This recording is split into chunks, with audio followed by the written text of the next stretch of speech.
Thank you very much. Light. Even from your name, I can see your comment. You say God punish Nnamdi Kanu and Igbo Biafra now and forever.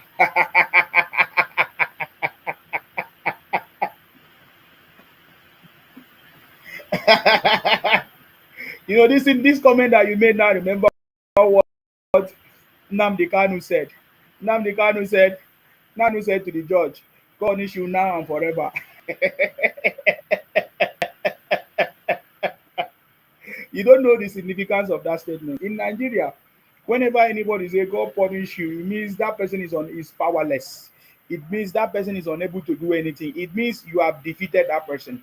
So at the end of the day, Nnamdi Kanu quickly found out that the judge has defeated him because he thought that the judge would react.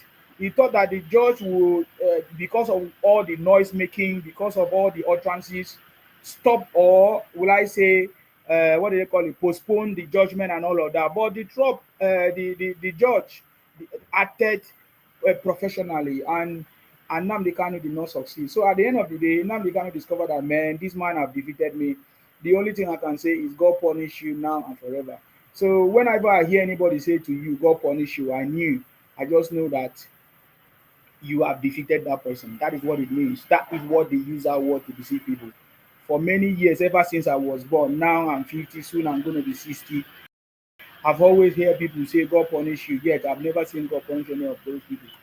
So I'm not going to allow anybody to fall into that trap. So guys, I think we are live on YouTube and X. If you want to watch me, you can watch me on your television, on your YouTube. Go in Sima or in Sima TV. You'll be able to see me and subscribe, share the broadcast. Guys, if you are watching me on YouTube or X, can we share? Guys, how many shares do we have? Share, and tap on the screen so that TikTok will know that we are live. Are you getting me now? Andrew Omofuna say betrayal. If there is anybody that have betrayed anybody in Nigeria today, we talk of the Igbo Biafra people that have betrayed Nigeria. We talk of especially the Igbo Biafra, because I wanted to mention the northeastern Nigeria that kidnap their brothers and sisters for election propaganda.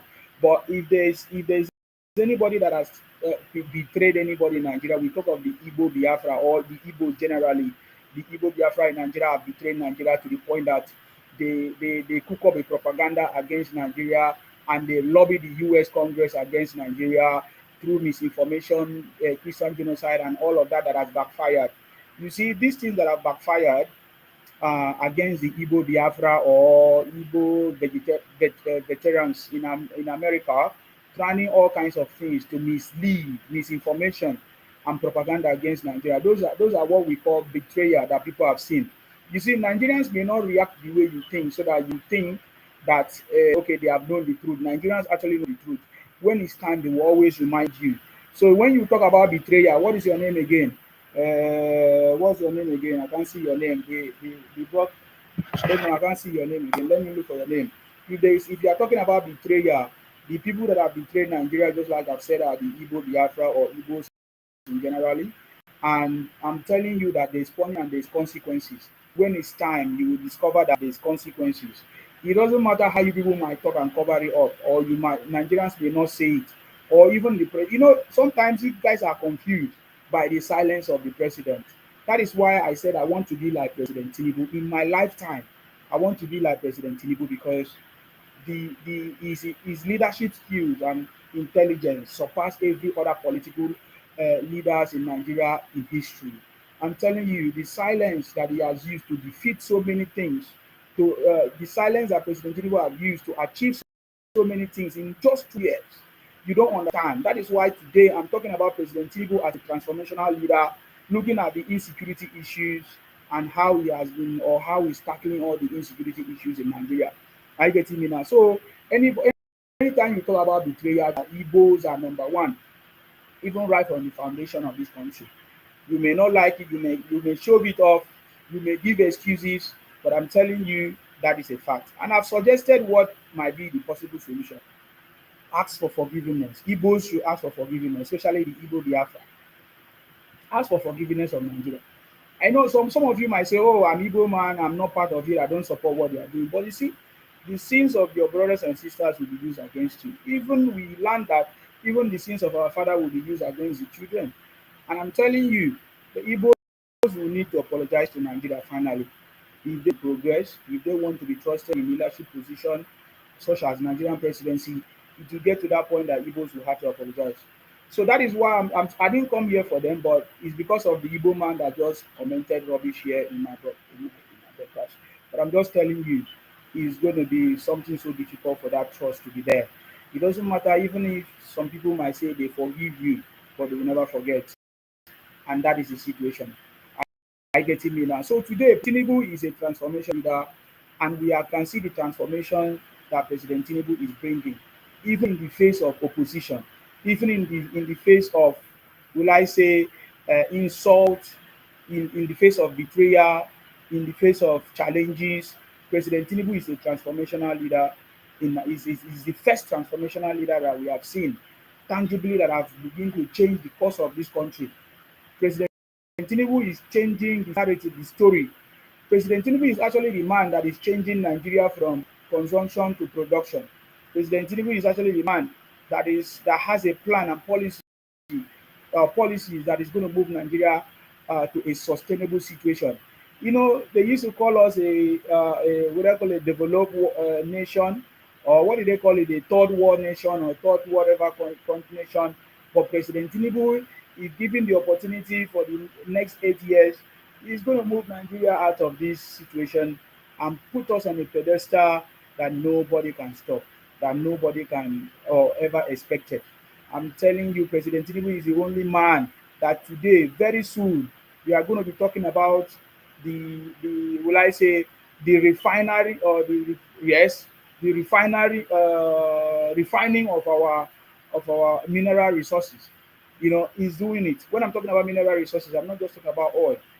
President Tinubu is the man, is the first man that is working with his ministers to make sure that our mineral resources are refined in Nigeria or even processed in Nigeria by forming a partnership. So I'm telling you that this man has a policy of fusion, or will I say, yes, vision or future for the future. That is only if you understand, if you have been going through the issues and the conversations, or if you understand the underlying issues of the country, you can talk about it. I'm not part of the people who use small little things like anything to try to condemn the country. No, you are never, I've never been part of that youth that use any issue in the country to talk down on their own country. I'm never going to see my, even when I was supporting IPO Biafra, I've never seen myself. It was even difficult for me to make some stupid pronouncement. I wish I can never. Are you getting me now? So, but President Tinubu have come to change it, and for me, that is why I am personally happy. Will I say fulfilled that I never joined the bandwagon. I never joined the Igbo Biafra. I never joined those that were shouting, "Oh, Obike Renke," to to deceive us ourselves. But I joined will I say the narrow path that today has brought us to success. Today, Nigeria is back on track. President Tinubu said from day one, hit the ground running, and we have seen it happen even in our lifetime, um, even before 8 years. President Tinubu, just in 2 years, our refineries are already working, and our students can go to school. Youth can go to school without even any money. Scholarship is available. We are talking about greater transformation. President Tinubu is the only man that has generated a lot of revenues for the governors and everything, that they are no longer owing salaries that they used to say before, because now the president has provided resources. He's doing it gradually. I'm not going to even talk about our reserve or foreign reserve or all this kind of stories, because he's already doing things that people never expected it. I'm getting expected. So yes, we are going to be looking at the insecurity issues Nigeria, especially in the southeast of Nigeria and the northeast of Nigeria. Those are where the prevailing insecurities are. The good news, Joy. As soon as your name is Joy, Joy, Joy, Joy. Joy to the world, the Savior is born. Joy, are you aware that what do they call it? Biafra has been sentenced to life imprisonment in Sokoto. So yeah, Yeah, yeah, yes, now yeah. I So did. yeah, you Any are new welcome. updates? You are welcome. Update. Any new updates, Sima? In terms of what? In terms of what that Tinubu is doing and Yes, about the now, yes, what now. has happened Okay, for yeah. us. Let me tell you one of the good news, the updates. First of all, if you were part of the people thinking that Trump is coming to Nigeria to invade Nigeria, or you are No, but I wasn't part of me. I no, know no, no, far. no, no, Me, not I know you far. now, not you. I'm giving you Okay, updates. okay, okay. You want to say I should give Okay, you okay, updates okay. or Yeah, graduate? now. If you say you are a graduate of Nigeria and you will ever in one day consider in your heart that Trump is coming or America is coming to invade Nigeria, or you ever thought of it, then you should go back to school or you should have a rethink of your life.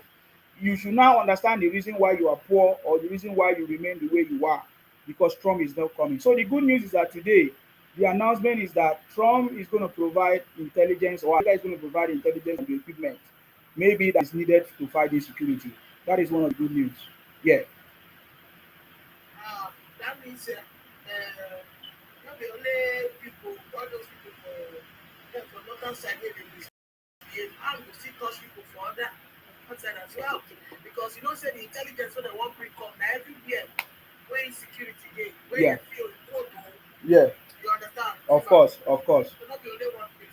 For me, for me, I know say that invasion of one invasion, but actually the people where they happy say that they call, we know who they be now. So you know, people are called to Niger Bridge. Okay. We know say that they happy say Trump won't come. The other two are still say Nigeria now also a country where this is a push over. No, you understand? Mm-hmm. Because we Nigerians we spread our tentacles. We get connection. We get everywhere in the Mm-hmm. world. So for him to just say one point invade, one we know say you know they come because of the insecurity wey dey Nigeria. Mm-hmm. Other places dey wey no get oil, wey no get anything. See Haiti, why no go there? Say na so they buy people for there. Mm-hmm. So all of us know say our resources, especially our oil. You Mm-hmm. know say that man for America no dey one country wey get oil, shey you understand? Mm-hmm. So we know say not because of insecurity e wan come Nigeria, Mm-hmm. but because of the national interest, Mm-hmm. something wey you know say we fit do, Mm-hmm. na make e say e wan come. And for those foolish ones wey dey talk make e come, make e come. Na una place we fit carry am come. You Mm-hmm. understand? Make e come collect wetin e wan collect from una, we go Mm-hmm. back. Anyway, see, I'm happy to see you, eh? Thank you very much. Thank you. I Thank you, appreciate eh? you. All You're right. welcome, sir. Thank you very All much for right. coming. Okay. Thank you very much. I see your I see your comment, AG on YouTube. Thank you very much. Thank you very much for that, AG on YouTube, guys. Please, if you are watching me on YouTube, can you share the broadcast, please? Share it to groups or whatever on YouTube, please. Thank you very much. If you are watching me on TikTok, please can you share the broadcast and like, as we are going deeper into the conversations, because there's a lot of things we are going to talk about, things that no ordinary brain can comprehend. I'm seeing from time to time that all our conversations always come out to be true. Are you getting me now? Trump is not coming. In case you don't know, Trump is not coming. Trump has never saved anybody in the world. America has never saved anybody in the world. So Trump is not coming to invade Nigeria. Trump is not coming. It can never, because right now Nigerians are rising up. The young man in US that in that conference that stood up and asked important question. So they now know that we are getting knowledge, that we are speaking up, that we are woken up. So nobody can just come and invade us in the name of say they are coming to help us or they are coming to aid. Nigeria never requested for any aid of anybody. In fact, Christians in Nigeria have never saved Nigeria.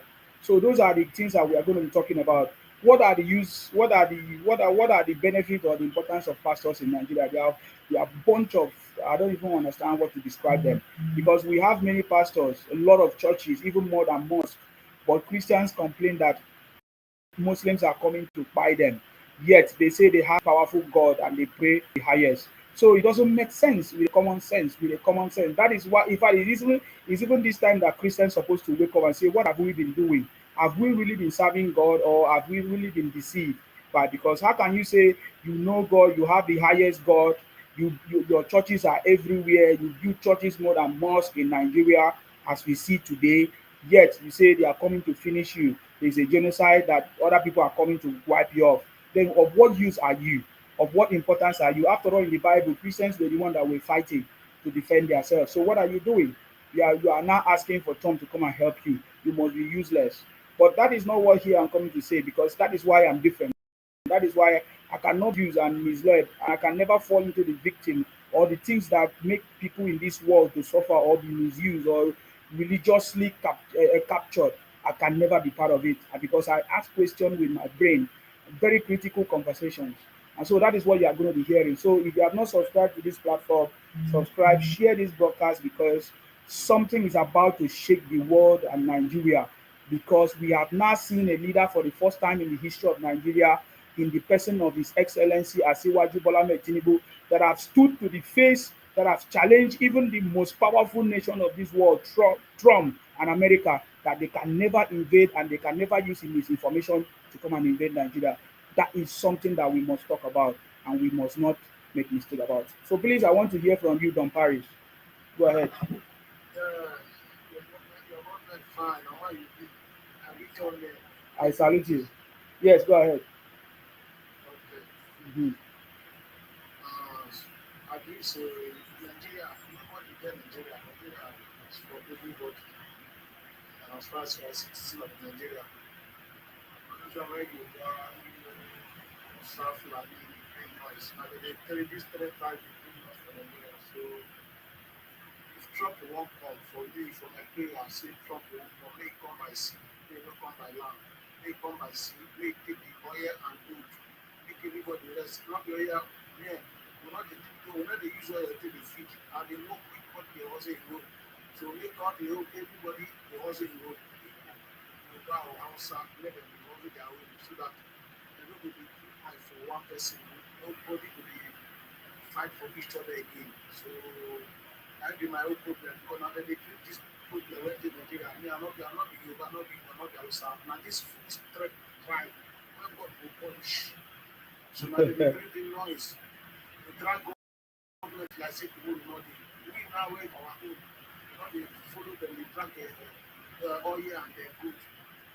They don't let us get this. So when they see them, let us rest. If Trump will come, then Macron will come, let them come by sea. Let them Abi, pack their ship, take which for the take. It don't concern anybody. Nigeria not be for everybody. Let everybody go to work. Ah, so now that is my own. so are you Keep talking on. out of frustration, or Ah, are you talking out of frustration? Because based on what you have said now, you have not actually thought of. Yeah, I yeah. don't talk I'm for frustration. I said that they bring us where we get this. People where you don't get where you don't get good, they get this because make our country still get peace. Not to say that they all these Fulani were free everywhere. Now the same people that are nine they bring them. So make we get peace. Ah, so just Okay. like that. That's my own. Anyway, thank. That frustration. Nobody frustrate them. And they walk. I know they say I'm a traveler and they walk. Okay, I thank you. not be social media this time. So let them get peace. Yeah, People no, where don't no, let me say that they do no, business. no, People no, no. Trump where is. they do business, where not the politician, they're not the politics, that they do business, that they do the farm on their own. Now that they build house, they invest for many places, Lagos, Abuja, they buy land, they do everything. Don't be like say we were not the we were say we will not be onto politics, we will not pass people where the politics we're supposed to use government money to develop Nigeria do good. Ah, now wow. Yeah, that's why I'm saying that you are just talking based on generally or in some kind of feeling of frustration. Because the last time I checked, I've not seen. My brother, I dey listen. talk. My brother, listen. The last time I've checked, I've not seen any Yoruba person buy anybody in Nigeria, apart I no from say my apart from I no Obasanjo. talk of my I say noise, kata Listen kata I dey talk now, I it's dey not drag noise. each You are other. free to make your noise too. But I've seen the people that are concerned about their own people, their own place. Don't you think that because of our silence? because of the silence of the South people or any other tribe apart from Igbo, Yoruba. So that is why the Igbos have even dominated us. Don't you think because of our silence? Don't you think this is the time for us to begin to speak up so that other people will know that it's not just Igbos? So, my brother, I think that you need to rethink the way you talk because it is because of our silence that other people dominated us, that other people malign us, undermine us, or underestimate us. So, I believe that even with the way you sound, when if you begin to speak, other people will be afraid of you. Other people will begin to know that, wow, I thought it's only Igbos that are in this place, but no, it's not just Igbos. So, my brother, we need to convert this our maybe anger into a very positive thing by beginning to speak up. That we are not just under me, I'm not under, we are not Igbos. So, because I know what I'm saying, because Nigeria has been for so many years, people think that Nigeria is about Igbo, Hausa, and Yoruba, but it's not. And the reason why it's like that is because other tribes don't talk, they just keep quiet. They thought that silence is the best answer. Didn't you see what the Yorubas did this time in the few months ago, ever since President Tinubu won election? They did not allow the Igbos to intimidate them anymore. They begin to speak up. The Yorubas begin to speak up because I know the Yorubas as people that used to keep quiet because they feel that they are respected people, they are educated people. So my brother, what I'm telling you to do now, this is what I started to do. Ever since ever since I started doing it, the Igbos have noticed that the sorry, there's a lot of noise coming from you. The Igbos have noticed that it is not only them that have the power to make noise and to run propaganda or to undermine other people. So let us begin to speak up. And when we speak up, we should speak positively and speak up about what's supposed to be shared or evenly or equally or what belongs to us. So that the whole world will know that it's not just these particular people that are making noise. Can you imagine that Igbos are only one making noise and then we just keep quiet? Then everybody would think that okay, it's only Igbos, Yorubas, and Hausa that exist in this country, Nigeria. So my brother, that is why I'm looking it positively. I'm looking it in a different direction, and I'm calling on all my people, and I'm recruiting my people in the South movement to begin to speak up. We cannot keep quiet anymore and allow just three people, just like you mentioned, to begin to speak up and say things or dominate the space, and they don't know that we exist as well. So that is what I think we should do. So my brother, join the conversation. Let us begin to speak up. Don't try to bring down other people if they don't bring you down. But if they come for you, you go for them. But let us begin to speak up. Let other people know that we have a dose, we have the Ibibios, we have the Jaws, we have the Queries, and these guys are not Igbos. And then their own rights must be respected as well. So that is where I think my conversation is, sir. I really appreciate you for coming. Do you have anything to say so that I can give another person opportunity? Yeah. What I have to say, Mm. people try. I know people, but why I say people they try. They don't fuck up. They don't fuck up. Fuck up where they fuck up. You see, the first time when they fight for Biafra, they're supposed to get sense. They go to BDS, they develop other people from the state. So they tell now, don't let them be able to do anything. Because if they're shut now, they will affect their business, their invest. If they say they invest for East, what would be Fulani, would be Yoruba, where would the music would take the good rubbish. You know, say that the music would the good rubbish. You know that one now. Me, I know they had fear to do the formula show. You No, understand? I don't agree with you on that, but that is Like you your say, opinion. after you bow, I after you don't bow, agree. after you bow, so only they did that I one. don't agree with you. They carry everything, people, one person, Don one. uh, Don't be like, say, the man, I Don get money, Don can't do it. Paris. I don't The agree man, with you. only, I only don't the agree with only you on that one. the man get it, only the man get Nigeria. Who is that? Who? Huh? Who? I don't send that man, I don't just send that fucking money. Who? I know they look in Who face. are you talking about? Huh? Who are you talking about? They come, since they handle cement to big dango, you know, say, I'm Nigeria scatter. Carry bag of cement 3,000 to 10,000. You carry everything, you see, say, you use our first, Oga, have you started your stop business? them, Have you started your yes. business? Have you started your business and anybody stop you from operating? No, if I want to do my business, I'm not do my business for Nigeria So alone. why are you talking what you don't know? Please, I don't like all those sentiments, please. Nobody gave Dangote any power. If you start your own, you will have the power to do it. Are you not aware that there's another person, is even another Hausa man that is trying to build a refinery? Where are you from? When is your own town man going to build refinery? You just keep talking things that does not make sense. All those things are sentiment. Next time. I say everything you have said here does not make sense because I even try to put you in a direction, you are still saying the same thing. What is wrong with you? Is there any of your man from your state that rise up, wants to do something, and anybody stop that him? You come there like say they support one side, they say you ban talk like this. No, I'm not. I'm supporting the truth. I'm supporting. Okay, what do you support? What do you support? Who do you support? I don't support anybody. Then you are not making sense. But because from what you are saying now, you seem to support the Igbos. You say the Igbos, instead of them to build house in their space, they went to build house in Yoruba. Do you know what you are talking about? Who asked them? Who asked them? Who asked them to build? Okay, does it mean that Igbos are foolish then? Who asked them to build house in Yoruba? No, they don't develop. They don't develop because right now, all the houses that Igbos almost, almost all the houses that Igbos built, almost, almost all the houses Igbos built in Yoruba land, almost. Listen to my English. Almost are illegal houses built on the wrong places, and today they have destroyed it, and none of them can take the Lagos state government to the court or have any occupancy certificate of occupancy. So they go and build houses in the wrong places. They do illegal businesses. You know what I mean? So that is what I want to tell you. You know what I mean? That you are just talking nonsense. Government no dey.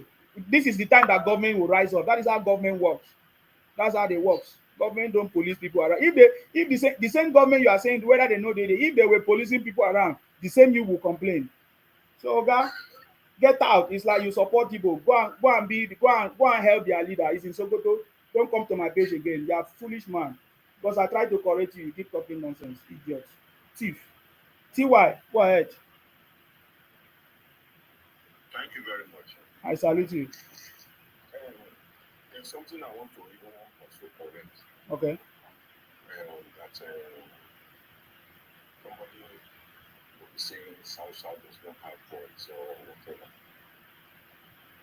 That's a very wrong way to look at things. And they have already given South the opportunity to have their voice. That is why South have religion. Yeah, but wait oh. It is now clear for the South. Wait oh. Let me No, you say you want to collect wrong something. You could have made your opinion. there's something I want to correct. You can't correct me here. You can't correct me here, sir. You excuse me, TY. You can't correct me here. You can make your opinion. You understand? Because I know what I'm talking. I know what I'm talking about. I'm not correcting you. So who are you correcting? Who made that statement? I was the one that made the statement that the South people don't have a voice before now, for so many years. I did not say now. I said before now. You understand? For so many years we don't have voice. You understand me? You say if they give South region, is it only South that they give region? Other people have region, but for so many years we never have a voice. Calm down. No, don't use the word correct. Let me say something. Don't use the word correct. You can make your opinion. You can add to the knowledge, but don't say you want to correct me here. So that is one I don't agree. Let me try and put my life in perspective here. If South say they don't have voice, I will see it as wrong because every region and every place they have already. In fact, if they want to say, for example, they want to create a country for everybody now, it's very easy now for everybody to the country where it belongs. You know what I'm trying to say? No, I don't get it. I don't get it. Since you don't get my own point, I don't get your own point. Yeah. It is very easy for everybody to say, Oga, it's not very easy. It's not very easy. Where were you when Igbos were ruling this country and the South were nowhere to be found? It's not very easy. It's not very easy. no, I'm not saying as at that time. I'm not saying at that time. Talking about now. Yeah, but I was saying as at that time now, that is my point. That is my confusion with you. I was saying before now, but now is different. You understand me? That is what I'm saying. Yeah, now is different. I'm not saying now that South don't have a voice. No. Yeah. Yeah. Now, it would be wrong for everybody to say, I'm talking about now, I'm not talking about that past. You know that is for all of us know. Uh-huh. I don't know that now. What Okay. do they run now? Or South to say you don't have voice, but South actually has voice now. And every region now have their voice, and every region can be a force in Nigeria. Yeah. Because if you look at it, apart from the southeast, who have 5 states, almost everybody has 6 states. You get my point? So it is very easy now for everybody to have voice in the political system of Nigeria. So not to say that it's just certain people that have voice or certain people don't have voice. I was talking about what that from P was trying to say that some people are making noise or some people are not making noise. Now everybody is making noise. Mm. Because before you will not see somebody from maybe from the Queen or from Delta, having strong voice and advocating for their people to also be in the center. You get so now everybody have the law and everybody have the force in Nigeria if we strategize more politically. That's what I want to. That's what I mean by I want to correct that guy when he's saying that some people are making noise, some people are not making noise, and people are developing somewhere, people are not developing somewhere. As far as I'm concerned, people is not developing anywhere. People is not developing. If you stay here, then I just want you to know that people are not developing anywhere. People are migrating to other people's space and having a living in that space. And if you this and you become maybe to be successful, you are afraid to do what to buy house or to build house. Building house or buying a house in the place and doing your own business, it doesn't mean that developing the place. At the end of the day, when you look at people in all these places that they say they are developing, are they actually paying their tax? Because you have to be contributing immensely to that making your tax and all of this. Not like you're opening shop, you don't employ people, you are not creating anything. But whatever you are doing, the people in that area can also do the same thing. But when most of us make mistake is that I'm leaving it for them to do and doing something else. That's what makes them think we have it. Because I've seen somebody who say, oh, we have economic power, we can decide, we can use economy to decide the country. No, we don't have economic power. But when we look at the major businesses in Nigeria, most tables are not to be found apart from buying and selling, which anybody can do. And now, I want to talk about people calling Trump to come to Nigeria, to come and help Nigeria. I would say some people don't know the history of America because America has never helped any country before. America has never done anything to support any country before. As long as America don't have something they want to do from you, they don't have business with you. If America comes to your country, just be very sure that they are going there to come and dominate you and in fact wreck your economy more and more. Yeah, this is like Vietnam. It's an example where the Vietnamese invited America to come and help them remove the French. And they removed the French. After they removed the French, America refused to go. And that leads to another war between the Vietnam and the American, which took years for America to later give up and leave the place. So if anybody is calling somebody to come to Nigeria to come and help them remove any kind of thing, they should be rest assured that that thing will be worse. We see Libya, we see Iraq, and all of these places where America come when they use propaganda to come. And I don't see people online now talking about the people of Kwara which were released. I've not seen people coming to start talking about it and congratulate the president and congratulate the people and talk positively about the country and be happy that these people were not alive. I'm not hearing people talking about the schoolgirls, which 51 of them have been released, and the president has assured them that everybody will be released. Nobody of them will be left behind. I'm not seeing anybody coming to thank the president or praise the president or praise the country when people are taking, I've seen a lot of Igbos online telling, insulting Yorubas, telling them that you people in Kwara, all of them are born alive and all of that, that Kwara is gone and all of that. Kwara is back now. Nobody is insulting or praising. Talking And about it. these are the attitude that we need to let our brothers in the East know that it is a wrong way of doing things and it's not helping the country. And again, when you see 44 lawyers writing to the president for the president to free Nnamdi Kanu. I don't know why the 44 lawyers would write to free Nnamdi Kanu is agitating to divide the country.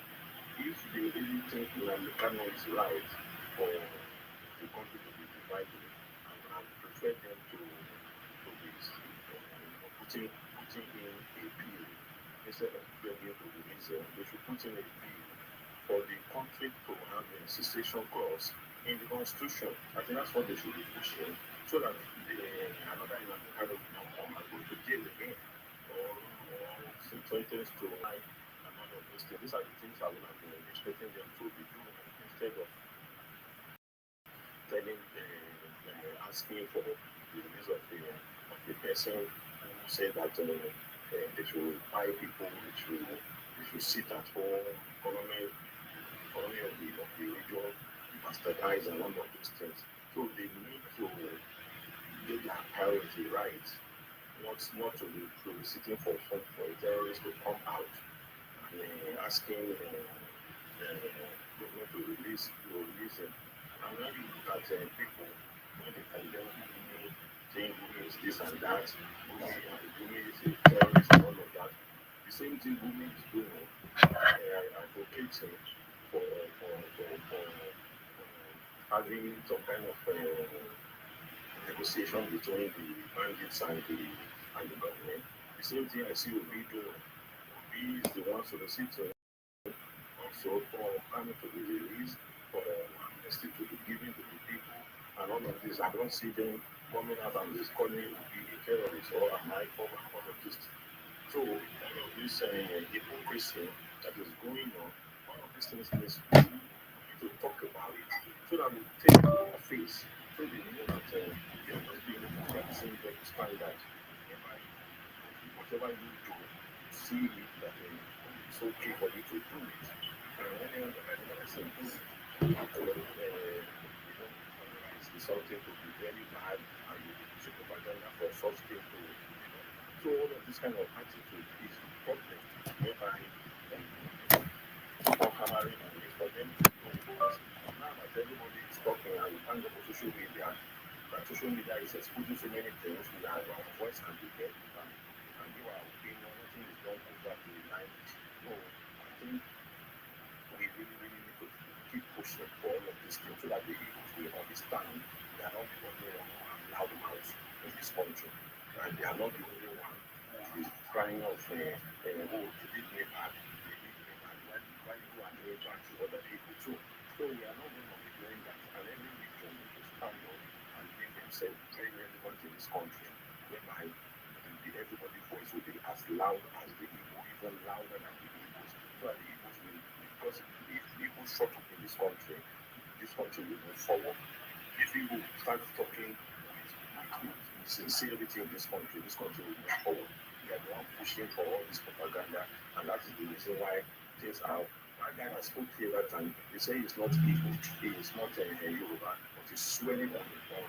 He said he doesn't support anybody, but he's trying to talk down on the Yorubas, trying to talk down on the other people, and saying he's not supporting anyone. When you ask him, who are you supporting? People not say who is supporting. And you see all these kind of lies that people will come and go, Igbo man, be proud of your Igbo. Let's be proud of it. Do not be saying I'm not this and that, and you are from your behavior, you can know where you are from, the way you are talking, you know where you are from. All of this kind of thing, you don't need it. Be proud of who you are and say the truth the way you're supposed to be. And let everybody believe that we can have a civil conversation that the irony and denying and misbehaving and the talking nonsense. And I like the way you're saying that, are you frustrated or whatever, saying that. Sign of this question. So Let us come up. Let us talk like normal people and begin normal. And you will have a conversation with the rest of Nigeria. You don't have Nigeria. You can have somebody just come and be eating on Nigerians. Yeah, I think this kind of behavior needs to stop. So I'll rest my case there. Thank you. Thank you very much, TY. I really appreciate your contribution. Thank you very much. I agree on the point you said that we want everybody to speak up, especially all the regions in Nigeria, so that our voices will be louder than any other voice that is trying to talk down on Nigeria, especially the Igbo criminals and their propaganda, which I think that is one thing I'm advocating as well. Let everybody begin to speak up, and so that the voice of the well-meaning Nigerians or patriotic Nigerians will be louder than any other voice that is trying to demarcate us or spread misinformation or propaganda. I think that is the most important thing. I think the most important thing we need in that country is education, which I always talk about political education. Education is very important. You need to know what it means to be Nigerian or patriotic to your country, or even to address any issue that affect us. We need to be able to know who and who is responsible for our problem, and so that we can address our problems to that person, which is I think is the most important thing, and I really appreciate your contribution there. Thank you very much, TY. Olufemi, go ahead, sir. Your turn to speak.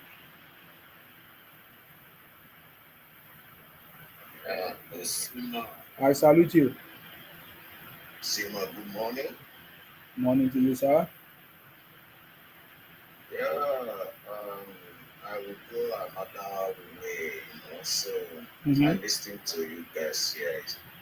The topic always going to Igbo issue. I don't know why. So, Igbo is not only five states in Southeast.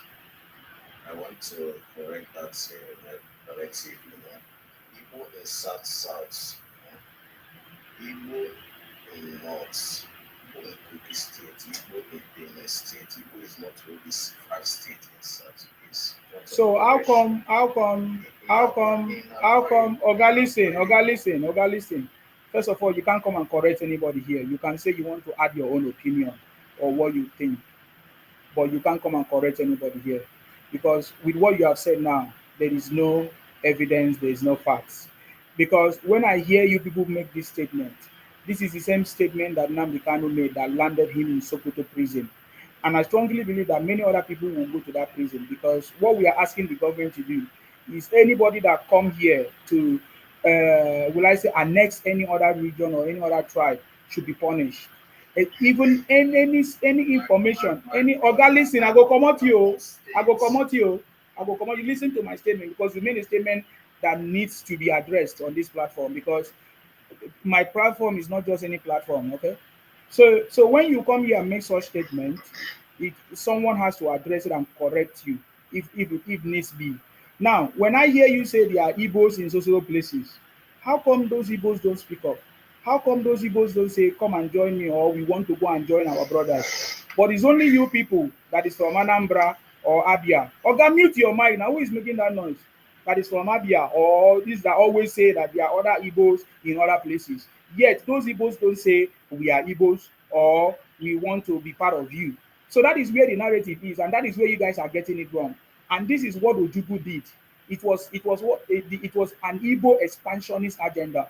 And you are still, I understand that it's an ideology, especially of those Igbos. You people are still having that ideology. I really understand it. That you have it in your mind that you must extort or expand into other people's region by way of saying they are Igbos here, they are Igbos in the UK. The communities of Igbos in the UK, why don't you call it Igbos in the UK or Igbos in Malaysia? There are Igbos everywhere. There are communities where Igbos have settled due to their nomadic nature of doing businesses. So they settle everywhere. So you are trying to make us to understand that if Igbos come to settle in Akwa Ibom, we should not allow them to settle. I don't know if that's what you're saying. The Igbos are not indigenous to any other place apart from the five eastern region in Nigeria. You understand me? This is my point of correction, please. Can you allow So, this so someone to speak? no. Wait, you wait for your turn. You can't correct me. I will allow You you. wait for your turn, idiot. Wait for your turn. Because I know that you are one of the idiots. wait for your turn to speak. So I'm trying to make you understand that. So you wait. I remember during the time when Ghanaians were speaking. So Ghanaians, I remember the time of is it homecoming of Ghanaians that year. They were saying if there's anybody that wants to come home, come home. And we started hearing from America, some Ghanaians in America say, oh, they want to go back to Ghana, they want to go back to Ghana, they want to go and visit Ghana, and they were welcome. There was never any time Ghanaians travel to America and force them and say, you must come and join us, that you are our brothers. No. So when I hear you people make such statement, I think you people have mostly corrected yourself, even upon the sentencing of Nnamdi Kanu. So for me, I'm seeking for the government to get to the level. If anybody rise up and begin to annex any other tribe or region into another tribe, or try to force people into another tribe through impersonation or fake history and all kind of, the government should do something. They should not allow it to get to the point of Nnamdi Kanu. And this is what you guys are doing. The government should be looking out for. In fact, this now make me to introduce what I wanted to say to President Tinubu. Ruling Nigeria, or being the president of Nigeria, is not about just the territories, the physical territories of Nigeria. It now includes the social media, the internet, because greater these things are discussed on social media that are now being implemented on ground. So the president should also understand that he's not just ruling the physical territories. In fact, I think I need to remove you because I don't have time for this nonsense. That the president needs to understand that it is no longer about guiding or protecting the physical territories of Nigeria. It is also about the cloud and the territorial and the internet space or whatever, because that is where the leadership even start from now. Because this is the generation of will I say, computer age, internet and everything. So the government should also understand that they need to also monitor and manage and lead the social media. It's very, very important. The UK have already started implementing that for long years. So Nigeria should begin to do that. Internet is part of governance. Internet, social media is part of leadership, which they need to begin to look out for. Anybody that rise up and begin to say, harness other people and begin to use false stories or all kinds of stories to force people to become Igbos when they are not, the same thing Ojukwu did and was not punished, must be punished. I learned that Bianco Ojukwu has now advocated for Nnamdi Kanu. I don't know why President Tinubu gave her that position, because anybody that advocated for international terrorists, or she should not have any position in Nigeria. So there are so many things that needs to be addressed that has been ignored for so many years, and that is what has led to the situation that we are today. These things should no longer be ignored. That is my conversation. Ken, it is now your time to speak. What do you have to say? What is your topic? What is your contribution? Okay, let's see my video from here. Yeah. Okay, I'm sorry, I have just one question before I ask my question to you. This is not question and answer session, guys.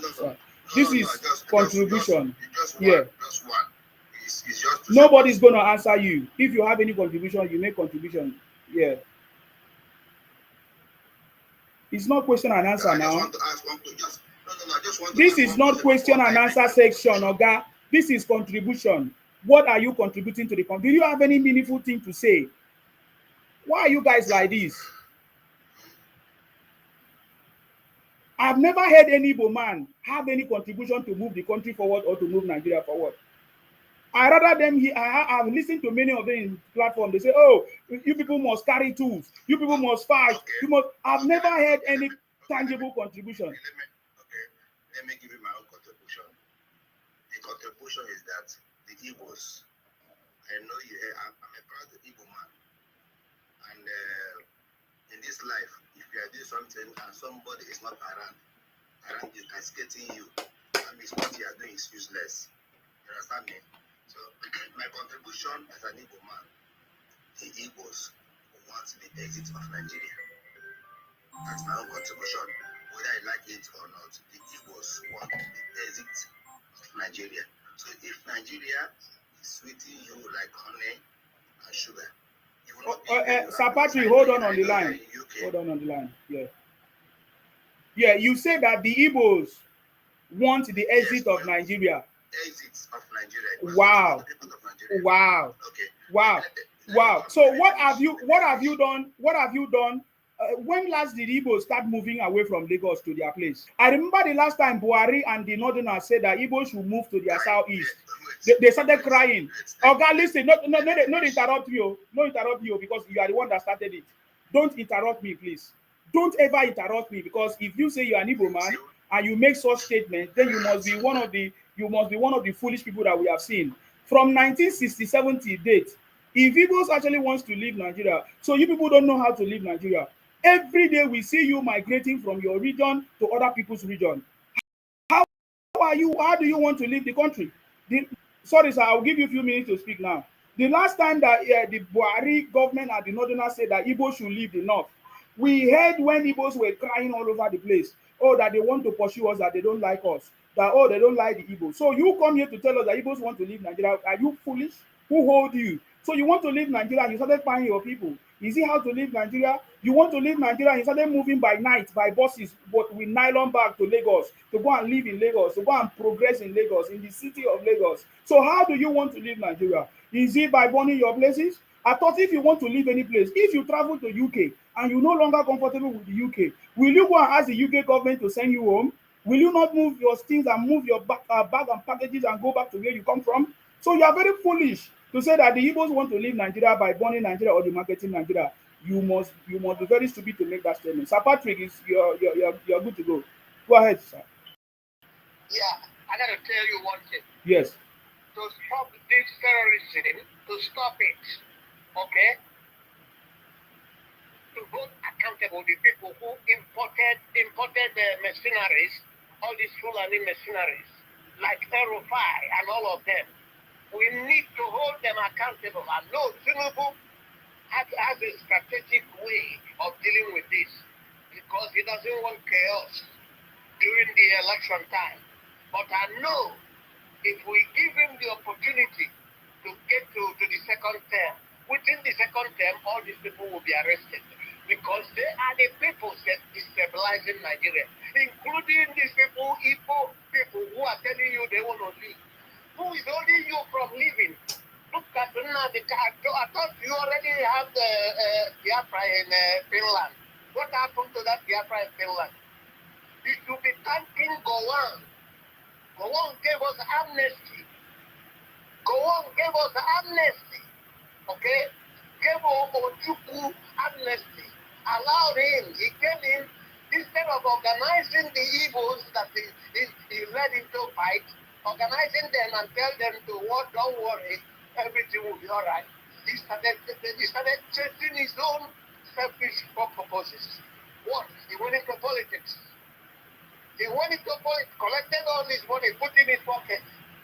There are so many Biafrans, people running around in Enugu there in wheelchair. People who fought that ill-advised war. They buried so many Ikwere people. Any Ikwere man who doesn't vote for Tinubu is a fool.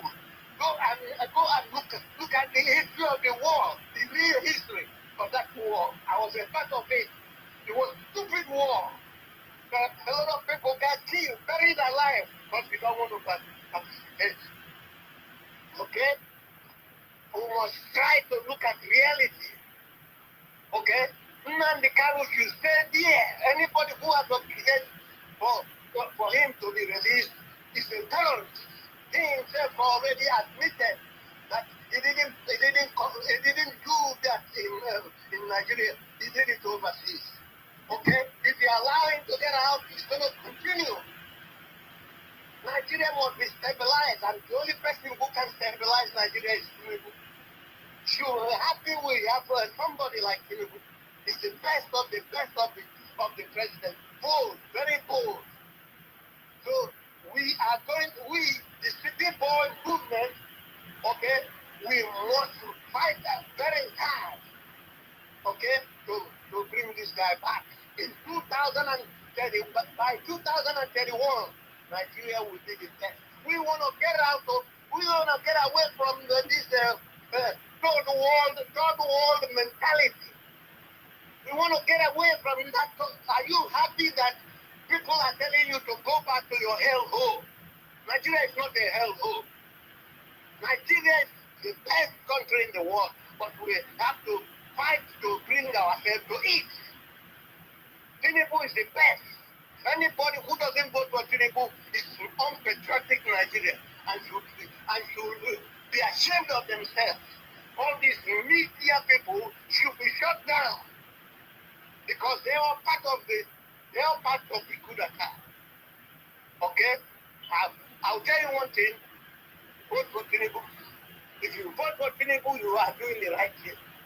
If these people, you can't change them. You cannot change them. Okay? Their mentality is totally third world mentality. They don't want to get off that mentality. Thank you very much. Thank you very And much, God sir. bless you. Thank you very much, sir, for coming. I appreciate you. Thank you very much. Thank you. Thank you. That was Sir Patrick. Is from Onitsha in Anambra State. He does not support what the Igbo Biafra are doing, and he is really thinking that President Tinubu is the one that have even tried to liberate the Igbos without them knowing. Thank you very much, sir, for coming. I really appreciate that contribution. Thank you very much for that. Okay, yeah, let's continue with our conversation. We'll look at the issues of the insecurity and what would be my suggestion. I think I've already started to give my suggestion as well. You see, that reminds me, the way now you guys are. I remember when people were crying about subsidy, fuel subsidy. That was the same way people are crying, people were talking. When President Tinubu addressed it, I remember so many people that cried. So very soon now, President Tinubu will resolve the issue of insecurity, and everybody that is involved is going to be punished. I hope you people will not cry, because I know the way President Tinubu works. He is listening, he's strategizing, he's planning. He wants a sustain. He doesn't want his plan to fail.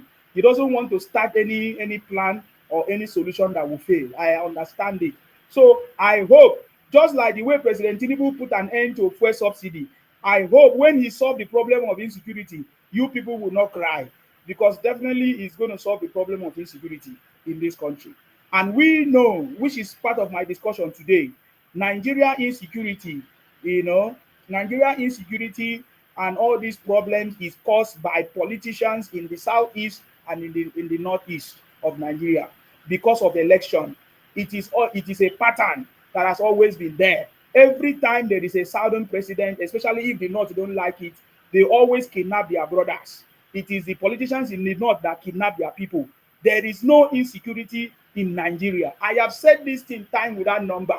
How come during Buhari time, when Buhari took over office, they did not kidnap anybody? But when it is time for the southern president, the north always sponsor people to kidnap people in order to use it against President Tinubu. All this kidnapping is a politics.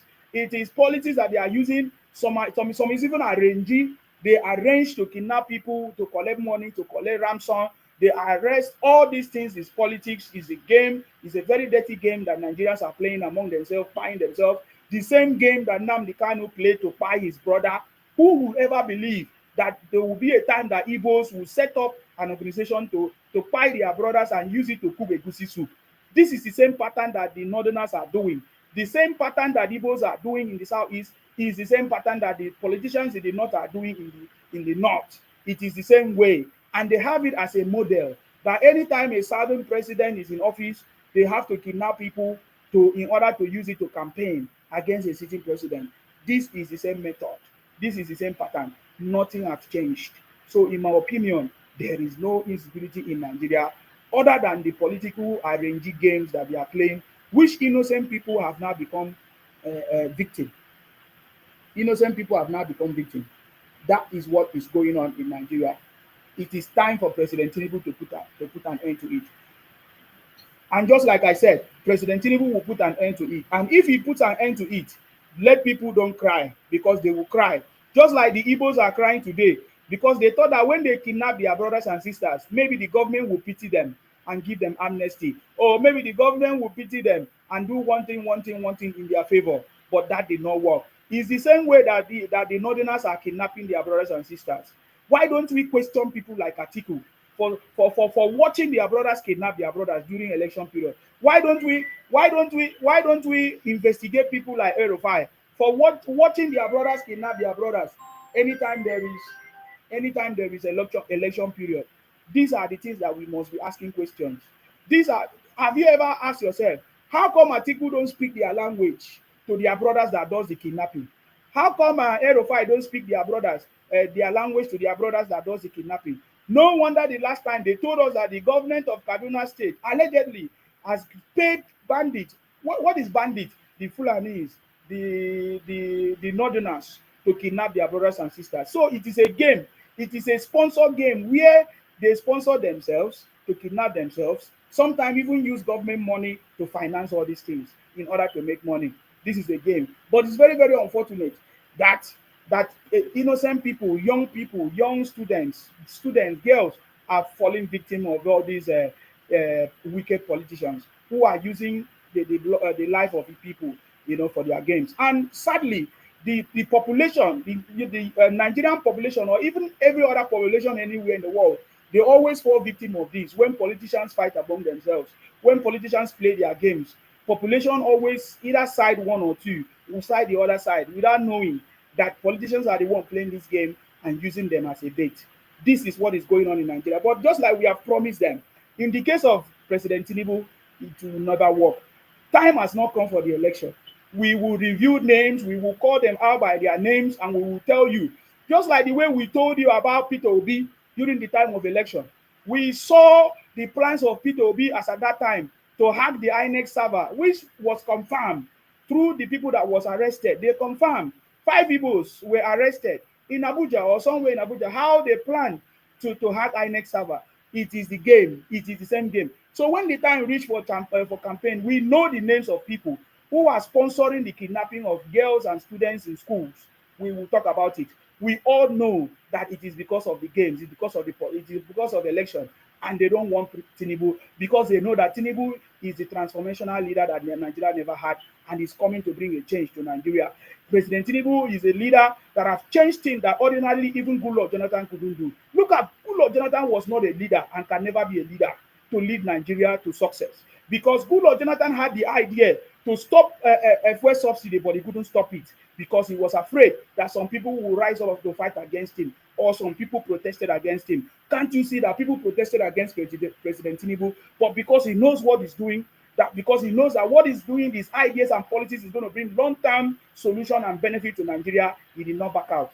Can't you see that for you to be a leader, to lead in Nigeria's situation today, you must be a transformational leader and you must be a leader that is smart.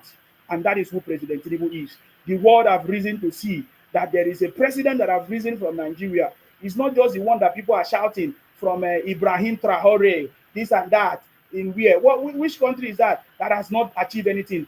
President Tinubu is a president who is silently transforming the face of Nigeria, that in a non-distant time, Nigerians will be proud of President Tinubu. Look at the combination of the uncommon Senate President, Godswill Akpabio, the combination of intelligent people in his cabinet today, which I can't even mention their names because they are in their native names. I can tell you that this country is going to move forward and is already moving forward, and they can see the direction. Those people who know, the expert who knows, who can foresee, who can forecast the future, they have already seen that Nigeria is already back on track. Oh, no wonder President Tinubu said from day one, hit the ground running. And I can tell you, in fact, he started doing it from day one, and since then, he has not stopped. That is why they know that if he continues the second term, everything in this country is going to be transformed forever. And that is why we are supporting him. And we know with the gods of the land, because of our ancestors, Idu and Ada, we are always there to support President Tinubu. Calmness. Can you open up your mic because I don't want to keep you waiting. I have a lot of things to say today, and I have, I think, less than 1 hour. Please go ahead. Yes. I salute you. You will never be tired to talking. Why now? This is my job, sir. Go ahead. Why? What is your contribution, sir? What you came here to ask me why I'm not tired of talking. My contribution is our president Tinubu have failed. Okay, why did you say so? I will never see a country president come and to say rescue all those kids where kidnapper for church. There's no arrest. There's no challenge for my. The arrest now. The arrest. Oh no! Listen now. They carry our money. They give kidnappers. No. I'm not aware. My brother, you talk without evidence. I'm not aware monies were. Okay, you rescue all those people. Where did how? You never arrest First of all, anybody. the You never arrest any kidnapper. Are you You angry never that they, arrested? they were What they is your point? they were arrested now. They were arrested. You can never rescue any. Are you angry that they are rescued? Or what is your problem? That they are rescued? They pay ransom if you don't. What kind of human being is this? Never Make it quiet. go and They pay ransom to who? Who did they pay ransom to? Federal government pay ransom for those kidnappers. If you don't know. No, no, no, no, no, no, no, no, no, no, no, no, no, no, no. The people that kidnap people, the people that kidnap people in Kwara State, the people that kidnap people in Kwara State are Igbos now. They were caught. You say what? Most kidnapping that is going on in Kwara State are carried out by the Igbos. Yes, In- all of them. In this particular case, Ola, there is audio. Check your system. There is audio, Ola. There is audio. In this particular case, before the announcement of the release of the victims, the perpetrators were already captured, and the news they were already announced that they were. Can you show them here? Why should I show them here? It is you that don't have belief. It is you. The bone of contention. The bone of contention depends on you to show us proof that kidnappers were paid. There was no. In that country, I will see federal government sponsor kidnappers. No, it is Igbos that are sponsoring kidnapping to destabilize the country, and it's not working. Igbos and the Northerners, especially the politicians, the opposition politicians, those are the people doing it. I can confirm that one. Yeah.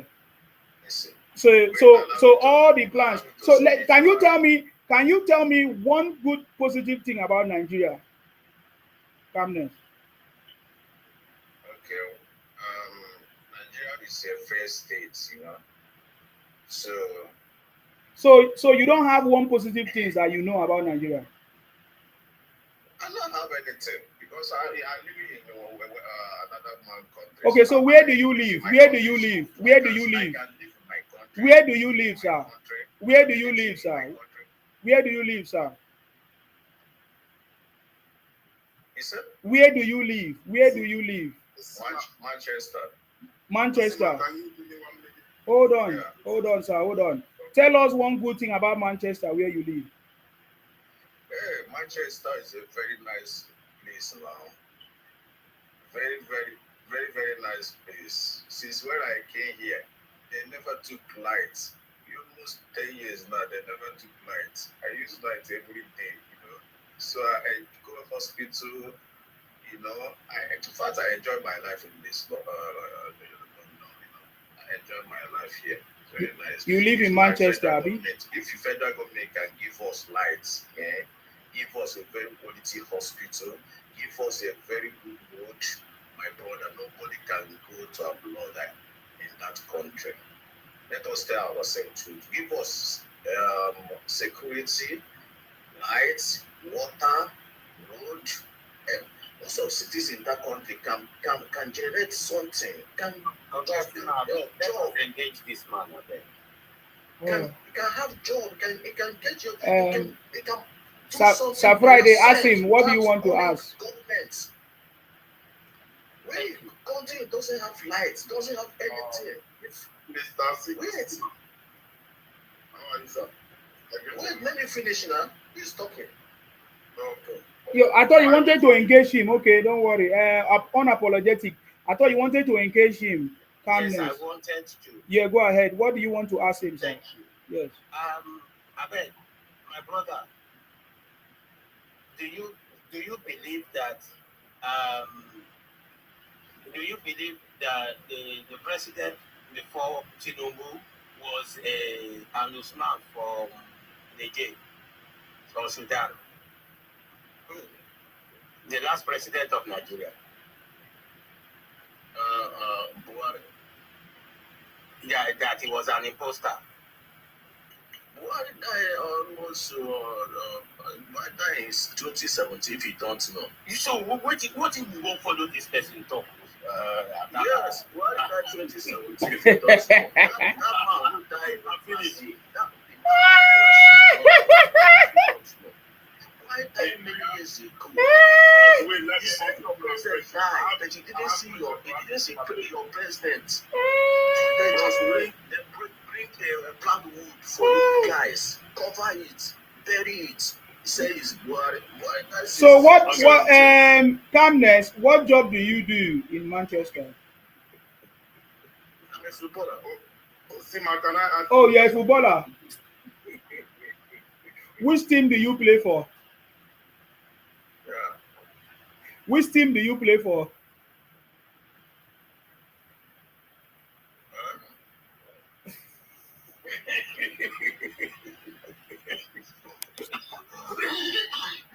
I asked you 2 times. You're asking me, huh? I said, which team do you play for? Since you're a footballer, which team? And what is your what is your name? Sorry? Said he played for West Brom. West Brom. What is the name? What is your name? I said West Brom. Yeah, West Brom. Now, what is your name? West Brom in Manchester.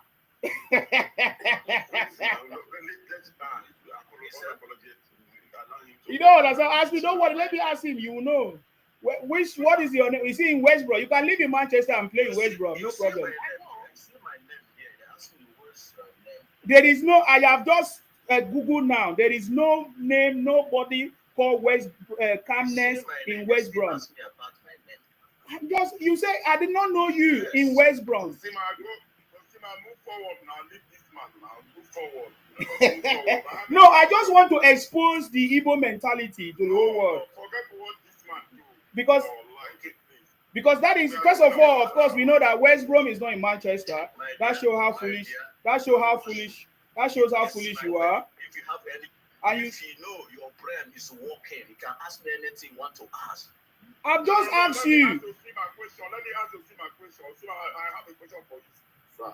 Okay, you want to ask me? You sound very well. Okay, your time is up. I can't hear you. Your time is up. Your time is up. Your time is up. I'll remove you. Get out here. Your time is up. Friday, please go ahead. What do you want to say? Sima. Yeah. Thank you. You know, I like to join your program anytime I meet you on the line. You're welcome, sir. You know, thank you very much. I was here that you are saying that Tulumbu is good. Tulumbu is a very good president. But I have a question for you. I'm not saying Tulumbu is a bad person. No problem. Ask me. He's not living. So your question is about Tinubu, yeah? Yeah. My question is, Okay. somebody like you now, if you are a leader and you are a president of a country, and your country is dying, does that make you a good leader or a bad leader? What are you talking about? Your statement is if Nigeria is not dying. Somebody like you now. Okay, I cannot. First of all, I cannot be a leader of any country that you say dying. It doesn't make sense. Nigeria is not your question. Oga, wait. Oga, no, they make noise. You ask me a question and I'm talking. You want to come and control the way I talk? Keep quiet. You say if you're somebody that is a country is dying. If I'm a good leader, first of all, Nigeria is not dying. Even when Nigeria fought, even when Igbos tried to fight Nigeria, 1967, 1970, Nigeria never died. It was the Igbos that died. It was Nigeria that starved Igbos when they don't have food to eat. Oga, keep quiet. Oga, keep quiet. When I'm talking, you keep quiet. Don't come and expose your Igbo mentality here. I can guarantee you, we will come back in 2027, 2031. You will see that Nigeria is functioning and flourishing. Upon the propaganda that Igbo push, that after fuel subsidy that Nigeria is going to die, Nigeria, can you say Nigeria is flourishing? So Nigeria is not dying, is dying in the eyes of Igbos because they can no longer commit their crime and their criminality. You can no longer import fake products from China to come and sell in Nigeria successfully. That is what is dying. That is why it's dying for you. Because the way you guys used to make money through dubious means, the government is now cracking down on how you guys are selling fake products, fake goods, fake drinks That is why it's dying for you. It's dying for you because Igbos can no longer make noise and do illegalities in Lagos the way they behave. They are bringing down all those illegal buildings. So it's dying for you. You understand me? So that is what it is. So Nigeria is not dying. Nigeria is progressing. President Tinubu is the best man that Nigeria has ever had. And we should be thankful for President Tinubu for saving Nigeria to this point, even with the propaganda of Igbos and the marketing of Igbos, to the point that Igbos pay money to go and market Nigeria in America Congress. Upon that, Nigeria never died. Do you know what it means to sustain a threat by the most powerful country in this world, America? President Tinubu did that. The threat by the most powerful country in this world, President Tinubu sustained it without nothing touched, without even talking.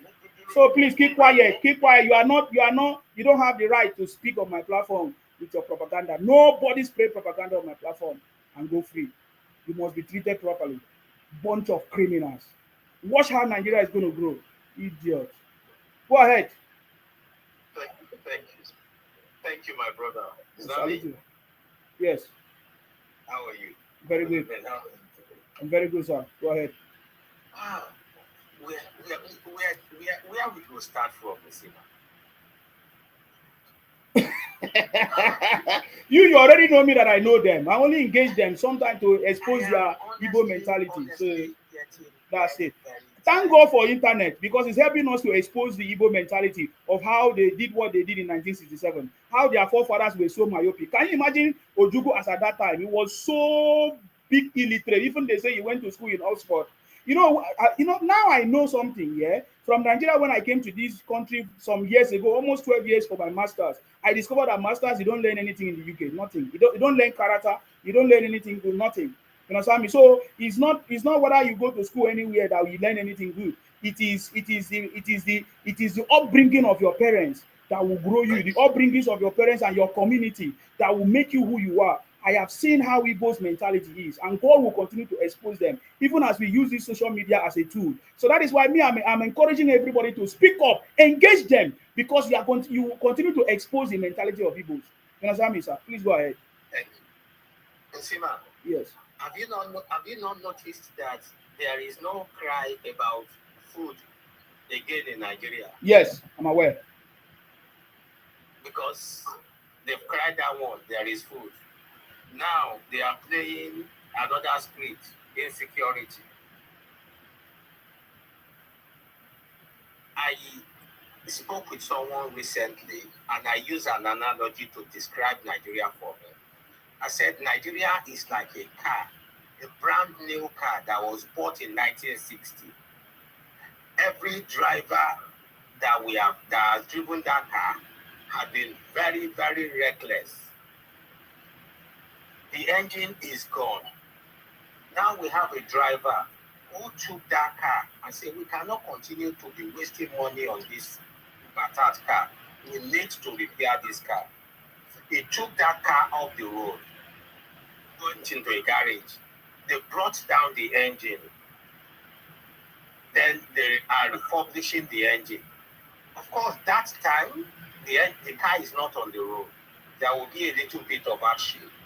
That was the fuel subsidy removal. That was the parallel market. Yes, currency exchange rate. Yeah. People are not aware. Of course, they are aware, but they just don't want to believe it. That we were borrowing almost $80 million every week to give Naira a false value in the market. If this 80 million Naira we will borrow, if it was our own money, it's a different kettle of fish. We were borrowing money to service Naira in the market. Yes. But that stopped. Now, look at how much the Naira is appreciating every day. They are not talking about that. But when Naira was 2,000 to a pound, every idiot in the world was shouting, Nigeria don't finish. But now they are not talking. They bring another thing, insecurity. That idiot, they went and bribe and pay ransom when you were engaging him, that's why I know the kind of person he is. I said, let me ask him that one question. And you see what he said. Buhari died 2017. Oh God. This is the stupidity that engulfs them. The wisest tribe in Nigeria, we know them now, don't we? Exactly. You can only wake somebody. You see, I stop engaging them because you can only wake somebody who is asleep or somebody pretending to be asleep. You cannot wake him till Jesus comes. For as long as you keep talking to these idiots, they are pretending to be asleep. Yeah. It's not that they don't see. They see. They know how much a bag of rice was 2 months ago, 3 months ago. They know how much a bag of rice is today. Mm-hmm. They are sending money to Nigeria. They know how much a pound was a month, 2 months ago. They know how much a pound is now. So what more sense do you want to put into those in their head when they are the practical things that they see, they know, but they still will not see anything good with this government? I just look at them and laugh. If they want to go, there are 5 states. Let them go. As a matter of fact, I want them to go. Esima, the Igbos, I'm sorry. I am sorry, but the Igbos are giving us Nigeria bad image every day. I don't want to say this, but I think I was involved in a research recently. No, let me not say it because it's not pleasant and it's confidential. But the truth is, if the Igbos want to go, let them go. Yeah. Go, take your 5 states. But when I hear let them go, who is stopping them? Nobody is stopping them. We know they don't want to go. Mm-hmm. Now you are talking. But they are making noise. They are shouting, me, I want them to go. Me, I want them to go. I think the part we should do is to defend our country and not allow them to talk rubbish against our country. Because if there's anyone that wants to go, should go. We should. They want us to be the one to try to speak for them. Why should we tell them to go? No. If anybody is tired of going, should go, not us. And I want us to be careful with that conversation because that is how they want us to do. I think the Igbos want to provoke us. Yes, so that we'll be the one to pursue them. Yes. So that we'll be the one to pursue. I know them. what So I'm telling you. Shout and say, you see, oh, look at what they did to us. Yeah. Us. When I give you authentic information, I give you authentic information. That is what they want. Have you not heard that they are saying they want to divide Lagos into 2? So you, the owner of Lagos, will you allow them to divide your Lagos? No, it's as simple as that. I just answer your question. Yeah. So you should stand. You should. Yoruba language is a corruption of Igbo language. Exactly.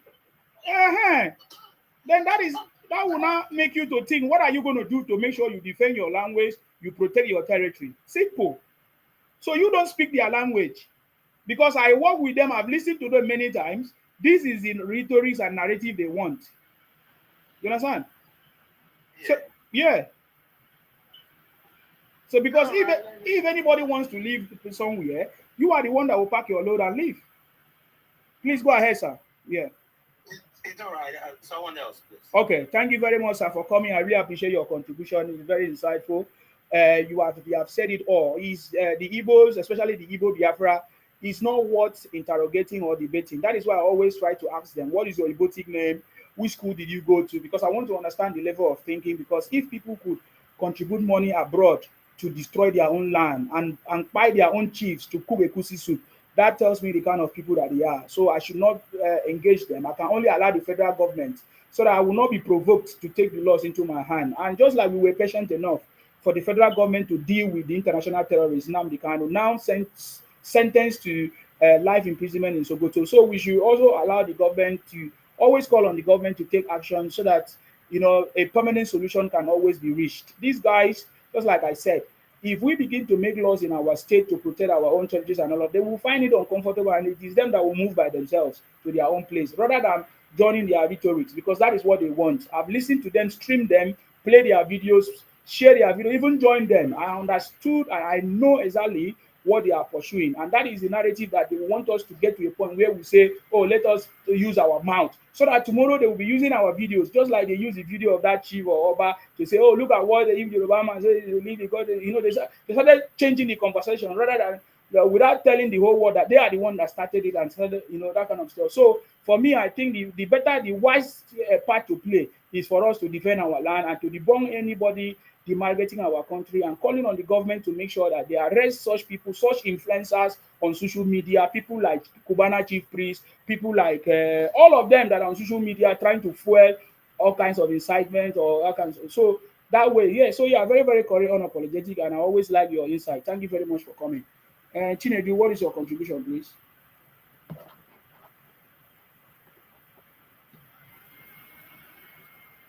Chinedu, you're welcome. Hi, Simon. I salute you. How Yeah, you doing? good. Yourself? Yeah, I'm all right. Yeah, I heard what you're saying. Yeah, well, there's this thing that you're saying about you're trying to like generalize a whole tribe, which is not proper. In as much as there are few of us, someone like me, there are people that's like, I know that your principal is Tinubu. You love everything that he's doing, which is fine. And then mind you that there are a lot of Igbo people that support him as well. So when you try to like bracket people, a whole tribe, because I understand, you feel like the Igbo, I don't know if they are competitor. Like that's why you try to like shame everybody or put everybody under one umbrella. But it's not like that. When you talk about like IPOB, there are some of us who don't believe in those ideologies. Where are you? Where are you people? Where were you people for 10 years? Like someone like me. Yeah, it's not somebody. Where were you for 10 years, such that the voice of those people were over empowered you guys to the point that your place were destroyed. And now, instead of you to come out and give praise to President Tinubu, I've never seen any group of Igbo group now that has come out to congratulate President Tinubu for what he has done.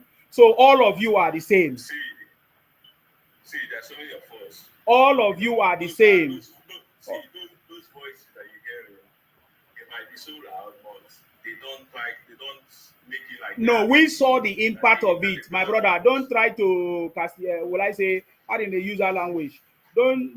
We saw the actions of IPOP in Igbo land. Have you seen the videos of Igbos going back to their villages now? Yet there is no group of Igbos that have come out to appreciate President Tinubu for saving the Igbos, for not being destroyed. So, and then when you talk about, listen, Oga, when you talk about categorizing all the Igbos, I am not good at doing that. It would even be wrong for anybody to say everybody in Igbo land is a criminal. I've never said that. I always make reference to the Igbo IPOP criminals, okay? And if there are 100 Igbos, 99.9% of those Igbos are Igbo IPOP. So that is my conversation, and I can defend my facts and figures based on my research, on my radio, on my TV, on my channels. Each of them that come to this platform, they are always so apologetic. They refuse to say the truth, and it's only few of you, which Nigerians can even count.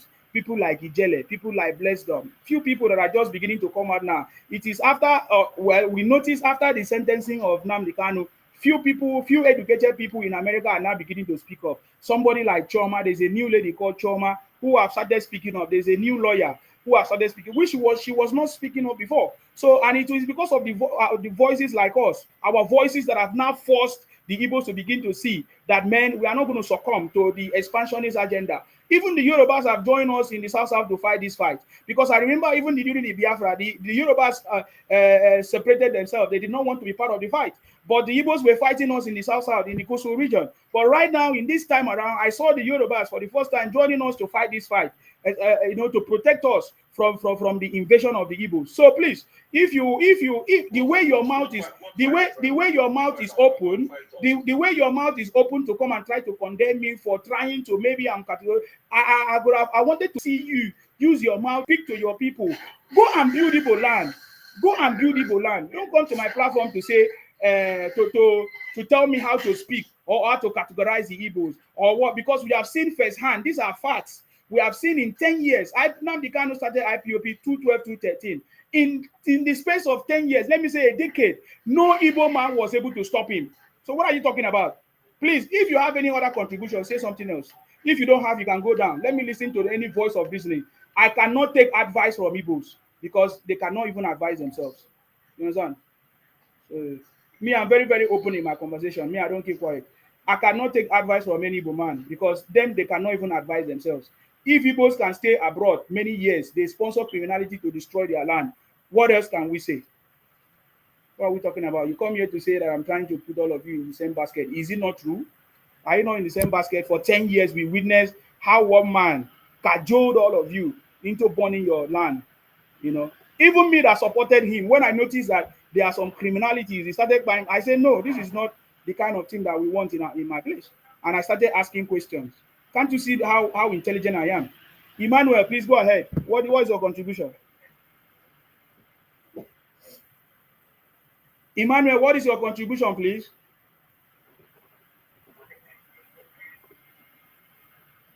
Okay, we can't hear you. Maybe fix your sound. Maybe you can come back later.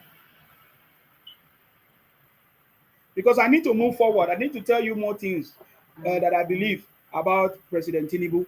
Now, is it who came up here? Okay, please go ahead. Topsy, what do you have to say? Well, it is okay for me to have a different opinion too. You can have your opinion. I'm not saying you don't have a different opinion, but don't put things on me. Yeah, but you can have a different opinion. Yeah, go ahead. I'm a Yoruba man. What I feel is absolutely unfair to castigate a whole region. That is not a different opinion now. You are just talking nonsense. You two are saying nonsense. You are a thief. You are one of the thieves. Now you are coming to impersonate the Yoruba and say you are a Yoruba man. Where are you from in Yoruba land? Where are you from in Yoruba land? You are a thief. You can never be Yoruba to come and impersonate the Yorubas. You are a thief. You are a thief. Don't worry. You will meet your master in Sokoto. You meet your master in Sokoto very soon. There is no need to say you are a fool. Your master is in Sokoto. He's already in Sokoto. He's in Sokoto. You're a bastard. He's in Sokoto. He's in Sokoto. I said you are a bastard. He's in Sokoto. For saying those things about Igbos, you are a bastard. Yeah, oh, you people have already a bastard already. Your brother is in Sokoto. You can't save him. You can't save him. Can you save him? If Igbos are not bastard, save Nnamdi Kanu. If Igbos are not bastard, save Nnamdi Kanu now. You are a big fool. You're a big fool. We're talking about people dying in the north. Nobody's coming to help. Kids being kidnapped. Those are not issues for you. Oh God. Open your camera. Let's see how you are Yoruba. Look at you. Thief. Impersonation.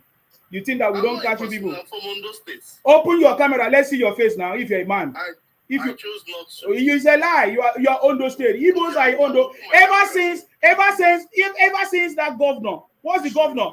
Sorry, TY, please. What is your governor? What is that governor that married that Igbo woman?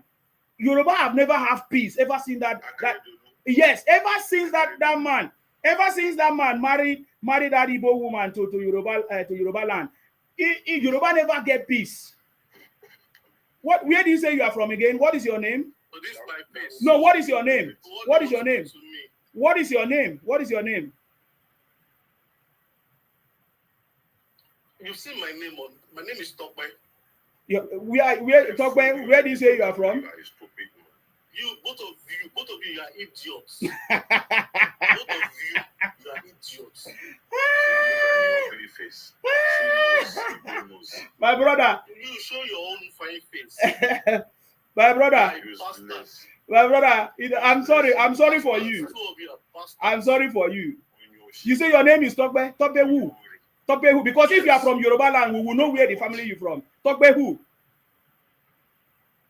You are a liar. I won't dignify you by telling No, you. you are a liar. You are a liar. I know if you are from Yoruba land, tell us the surname. And you are bad people. Tell us the surname where you are from. We will know if you are from Yoruba. Hey, listen to me. I'm telling you, no, you can't continue with it because we need to know your identity. If you are from Yoruba, tell us the surname where you're from. If you are really from Yoruba, people from Yoruba land will tell you where you are from. Because you can be Omale or all these disgrace or mixed blood. Because ever since that man, ever since you'll be talking like an idiot. even that man that brought you that Igbo woman. Ever since that, Yoruba land never got rest because they imported all the Igbo criminals into Yoruba land. The same way Kosul Akpabio did in Akwa Ibom. We know what we are talking about. This is a first-hand information I'm giving you. We don't joke. You think I'm joking? Kosul Akpabio married Igbo woman. We know what we suffered because of Kosul Akpabio. And you are here telling me story. Say this and that. But by the way, I'm not here to argue with you. Nnamdi Kanu is in Sokoto prison. What do you have to do about that? Well, we all will be here. When we are saying things like we inflame our country, when this issue, what this seed you are sowing, when it starts bearing fruit, we all will say it. What is the seed I'm sowing? You are sowing seed of discord. Okay. Seed of hatred. Oh, very good. I like that it. That is how no worry. Rwandans started by saying this tribe, Hutus, and this tribe is evil. Kill them. And they almost destroyed that country. Who did that? That's what people Who like. Did that? Who did that? Like Who did that? The Hutus and the Tutsis. That's where how. Oh, guy, you are talking too much. Maybe you just read about. Are you just reading about the Rwanda story? Who did this thing you just said? It's Nnamdi Kanu. That's why it's in Sokoto prison. No. I've never said buy anybody. I have never said buy. I've never said buy anybody. But by the way, you are also doing it on your every time I listen to you castigating other Igbos. Castigating people from other tribes. It is wrong. Okay, fine. No problem. It is wrong. What is the insecurity in Nigeria? What is the cause of insecurity in Nigeria? When you have a government that is incompetent, when you have a government that is complicit in all these issues that have compromised, there won't be. Okay. When do we start having a government? When do we start having a government that is complicit? Is it in Buhari? Is it in Tinubu's government? No, it's been there since Buhari. So why are you now saying that Tinubu is a bad person? I won't come and tell you Tinubu is a bad person. So what do you say? So I came here to say that Tinubu is a transformational leader. He's making things to work. And some Igbos will come here to divert my attention. And I'm responding to this. I'm responding to them. Oh God, no, you don't need to have issue. I'm telling you what I'm saying or what I'm doing on my platform. Since you say you are blind, what is my topic? Excuse me. You don't need to have it. You are not the one feeding me. I don't care about your issue. What is my topic? Why don't you come and discuss my topic? My topic is Tinubu equals to transformation in Nigeria. So why don't you discuss my topic? Tinubu, see, listen to me. I joined this live hearing you say this unsprintable things about Igbos. Okay, that is all you said. That is all you said. What did I say? What did I say about Igbos? That they are fools. That they are sponsoring somebody to destroy their land. That they should not have an opinion. They said things that. Yeah, but that is what the judge said. That sentenced Nnamdi Kanu to Sokoto prison. We saw it. Listen to me. No. Is that correct or not? Is that fantastic people? No.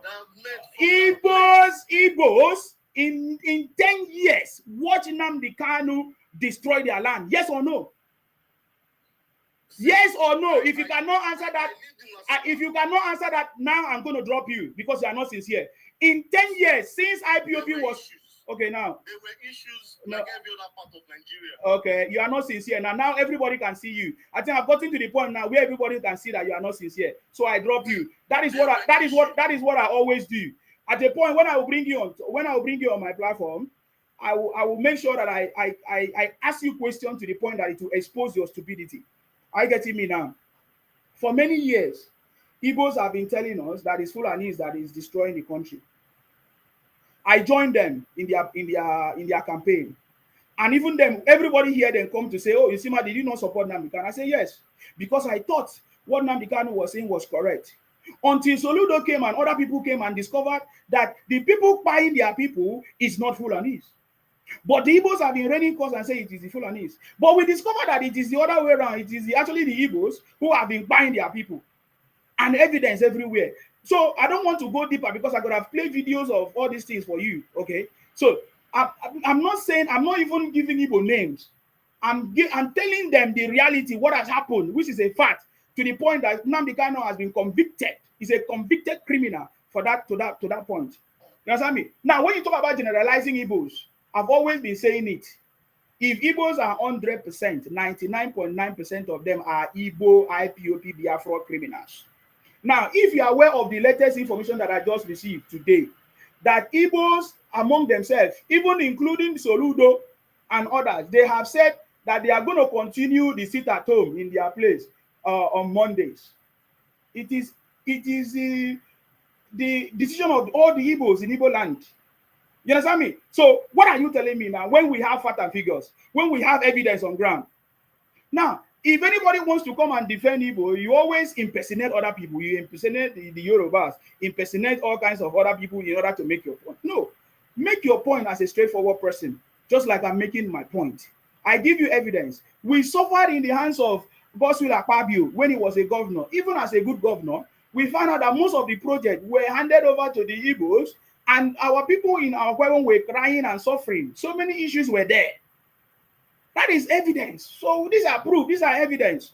So we have evidence. The judge gave you evidence of what they have done. And in 10 years, there was no reasonable voice from Igbo land that was able to subdue the activities of Nnamdi Kanu, which means that for any criminality to prevail in any land, it means that all of them are in support of it.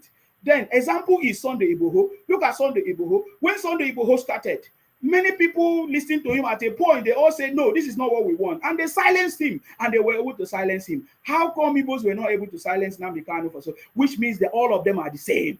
To the point that even Karayo Okanayo supported him. To the point that even all the celebrities in Igbo land, people like the man that sang Ashawo, they made songs for them. They make songs for Nnamdi Kanu. They're praising him. Even Cubana chief priest up to today, still praising him. So that means that Igbos, almost all the Igbos, support Nnamdi Kanu and the criminality.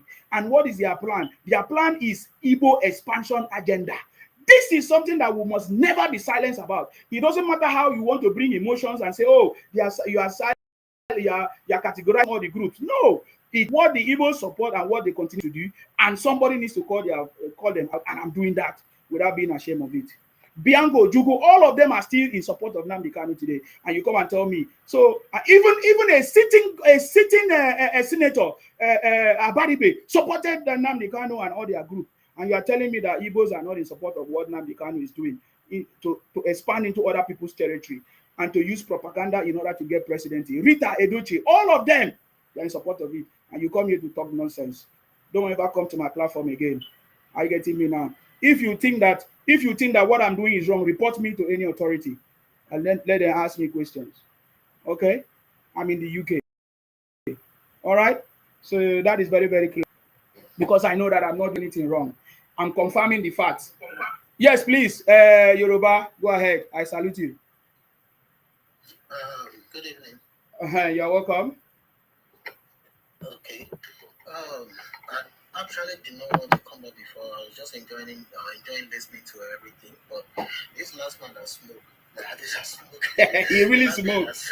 He smoked. The last guy that spoke, yeah, kind of triggered something in me that made me want to come up. Okay. And I'm really, really angry because I'm from Indo State. Yes. And hearing him speak and say things like that was just so annoying. First, I run the blog, yeah. And a lot of times I get people send me links to videos of things that happens. And when people are shouting, justice for this person, and my first question to them is, what about justice for the people that Nnamdi Kanu ordered is meant to buy? There was a video that I saw of one young police officer. Funny enough, she's even Igbo. She was transferred to Anambra, and this was during the time that they were having issues and trying to buy all those police or Nigerian officers that they think they are working for Nigerian government. When they were about to assassinate or buy, I don't want to use as when they were about to buy this lady cried. And you know the last statement she made, she said, "Who will take care of my mother?" Eventually, they buy this woman. Mm. And that's just one among many other things that happened. We know about the two couples who were military officers, they were also banned. I've seen a video where a particular lady, they removed her private part while they were buying. A lot of things was going on. But this stupid man, you are coming here to say nonsense, and you say you're from Ondo State. In that same Ondo State, where we have the wife of the late president that took the state 5 years backwards. Everything that Mimiko did in that state, Betty Akeredolu took everything. Our bosses that were taking our children for free to school.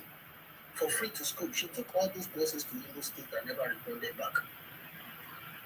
Eventually, this same woman still insulted one of our monarch. And you are coming here to say this news. I was just so pissed off and I'm very, very annoyed. Now everybody is shouting justice for Kanu, justice for Kanu. My question is, what about the justice for the people that this guy ordered to be quiet? Yeah, I'm not talking about that. But the problem I have, the guy is probably Yoruba. I don't think it's I don't think it's this guy. But the issue I have with some Yoruba people is this: we like to do what we call carrying. Carrying is English for eye service. Mm. We are exposed. We are knowledgeable. Carrying, we like doing that because a lot of them come like, this thing that happened. He said that some Yorubas are supporting. Why? This same man was telling people to go and burn down Lagos, telling people that every Yoruba people are their enemy. But you are coming up here to be romancing them. I don't understand for you. If you are Yoruba, you are a very foolish Yoruba. Very foolish. Can I say something, brother? He doesn't have surname, so I don't believe he's Yoruba. If he was proud of his Yoruba-ness, he could have told us his surname. Okay, thank you very much, Yoruba Yoruba Worldwide. Thank you for your contribution. I appreciate you. Please, what is your Ibotic name? Emeka. Emeka. So why are you using Igbo Kochuku Emeka? Is that? Yeah, it's my short form Emeka now. Kochuku Emeka. It's same as Emeka. Oh, okay, you are welcome. Are you in support or you are against? Which one? Go ahead. No. I'm in support.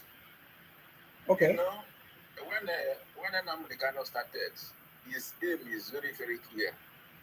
That achieve Biafra, understand? But in every movement, you must have saboteurs. Okay. Is the people came in and they want to blackmail the movement. Okay. Like all those things that this my brother is saying, this Yoruba is saying.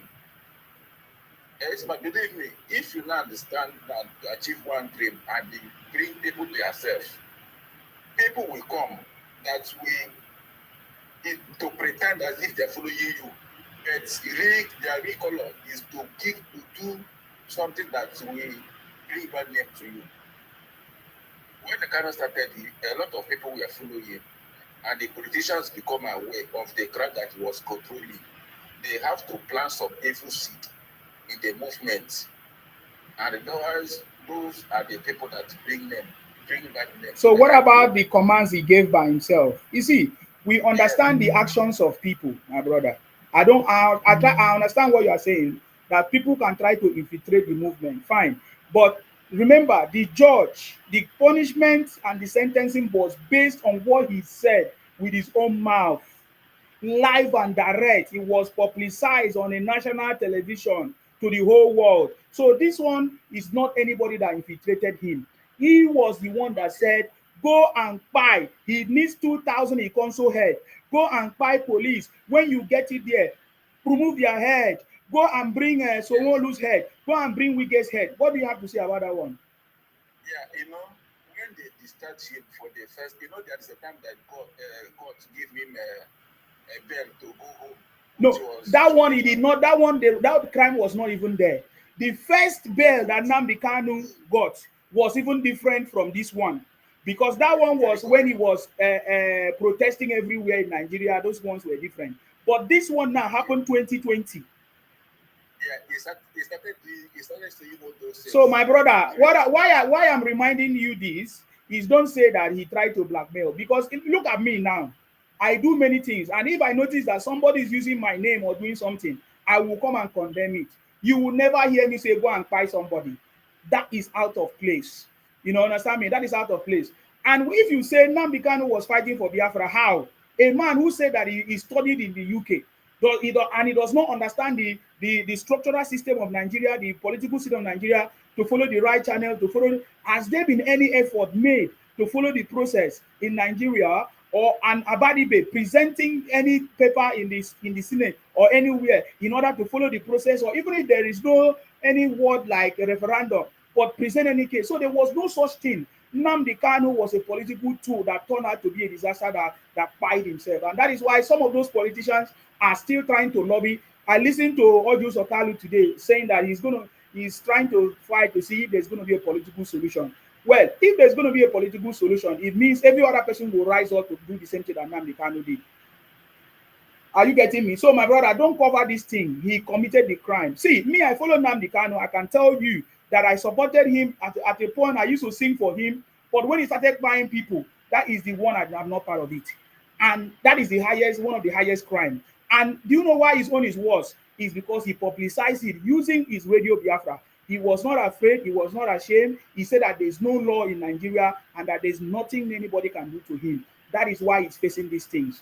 When you talk about the Boko Haram and banditry and everything, they don't publicize. They don't do anything that they say they do. But Nnamdi Kanu, his own, was able to publish it by himself with his mouth. So they were able to figure, will I say, bring him out as a culprit and punish him. And that is why they punish him with evidence. So all these sentiment is not going to solve any problem. You understand me? Because Ojukwu was not punished. That is why he never had any remorse. Because he saw how Nigerian government pardoned Ralph Wasilike, pardon Ojukwu. So he thought he's going to follow in the same way. And I can tell you, if the federal government pardoned Nnamdi Kanu, it means they have not resolved the problem, the long historical issues that have always been a big problem in Nigeria. So I don't think this point, at first I used to think that there may be political solution. But this time around, because of the attitude of Igbos, I think they need to upgrade that punishment to death sentence. That is what I want to say. So please, if you have any tangible contribution to these issues now, talk about it. Because I believe that when I hear Igbos talk about insecurity, they never know that the sentencing of Nnamdi Kanu is part of the effort of the federal government to stop the insecurity issues in Nigeria. What do you have to say? Please go ahead. All the speech that they used against him was the speech he made during the air when the policemen began to unallow take Lekki kids. Mm-hmm. You know, that was the only time Nigerians worked together, both people outside the Yoruba, and achieved their aim, which is to end SARS. Which I supported. Everybody supported. It was not Nnamdi Kanu who formed it, who made people to come together. So why did he now destabilize it by using his broadcast? It was because of the broadcast of Nnamdi Kanu that made even the army or whatever came. Because Nnamdi Kanu said that if you continue this way in 2 weeks' time, that you are going to bring Nigeria down. He told them how to go and form some kind of tools. I don't want to mention it here. He said, go and form some tools. He told them, go and carry this thing. First day, second day, third day, the government intervened. So if you're a government, wouldn't you have intervened? No, but my brother is during the unaliving of people that he make. Oh God, there is no unaliving of anybody. He was the one that triggered it. I broadcasted everything. What are you talking about? I broadcasted everything. He was the one that triggered what happened. Yes. And my brother, don't forget that soldiers go to his house to unalive him, but he escaped. No, soldiers did not go to his house to unalive him. If soldiers went to his house, maybe they went to arrest him or he must have done something. My brother, what are you talking about? So you people always try to turn things upside down. All these things are stories. My brother, you need to learn and unlearn. All those things are rubbish stories and fake stories. Soldiers did not go to his house to unalive. How can they go to his house to unalive him for what? If there was any time soldiers visited, they were to arrest him and he escaped.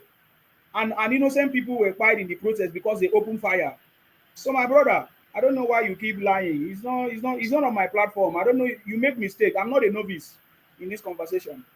That is why it doesn't go smooth with Igbos when they come here if you don't have any tangible thing to say.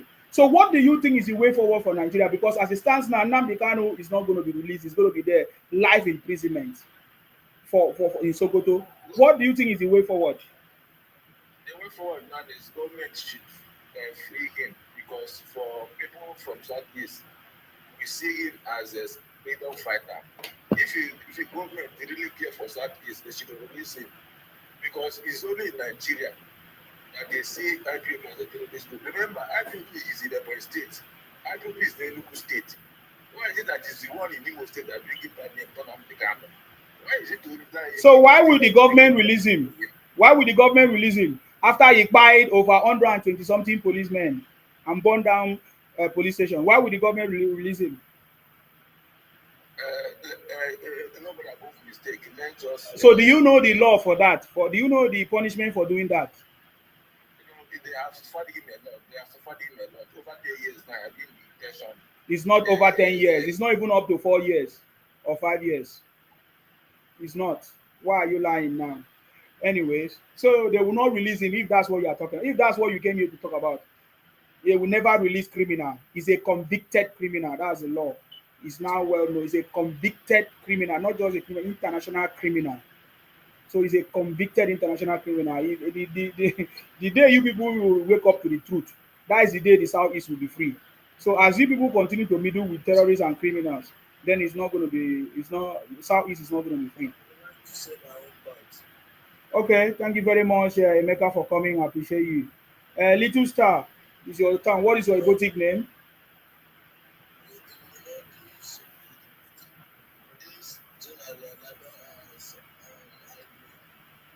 What is your erotic name now?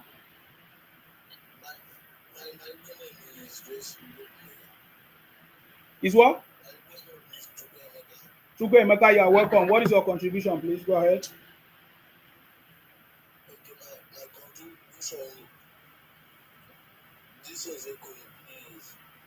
It's not, it's from your side now. We even think that you are stammering.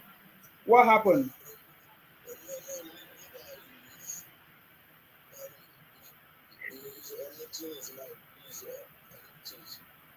Okay. Leader, keep your stuff muted, please. Go ahead.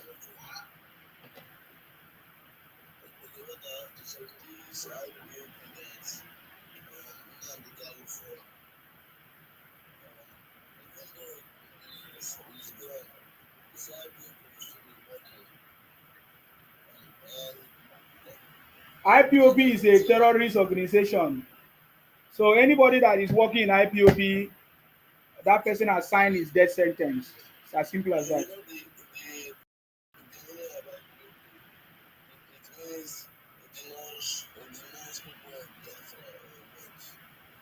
I've told you, IPOB has been designated as a terrorist organization. I know you know the hear English on our side. Anybody that parade himself as IPOB will be arrested. If you think that I'm lying, indicate yourself as IPOB, you are going to be arrested.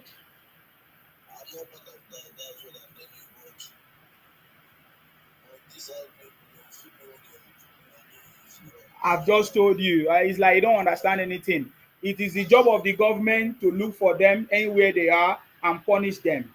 It's as simple as that. That is not my job. I don't care whether they exist or not. If they find out anywhere they are, the government arrests them. That is my job. We pay the president to do his job. We pay the armies for them to do their job. We pay the governors to do their job. So why are you stressing yourself? If they don't do their job, you call them out. So if you notice any activities of IPOB that is destroying your place or whatever, you call them out. It is the job of the president to do his job. That is why I like President Tinubu. He said, criticize me. I'm the one that put out myself to do this job. I'm not afraid of criticism. Criticize me. I have made up my mind to do this job, and I'm going to do the job, and he's doing it. So I'm not even worried when people criticize him. But the only thing I worry is when people spread the misinformation and propaganda. You understand? But just like I said, the issue of insecurity is going to deal with it. I remember when Nigerians were complaining of passport. Now it's a gone story. Nobody complain about passport anymore. Is that true? So don't you think that if President Tinubu was able to resolve the issue of passport, there is no other issue cannot be resolved. The issue of food resolved. All these things are going to be resolved. It's just a matter of time for solution. to be done. So solution is coming.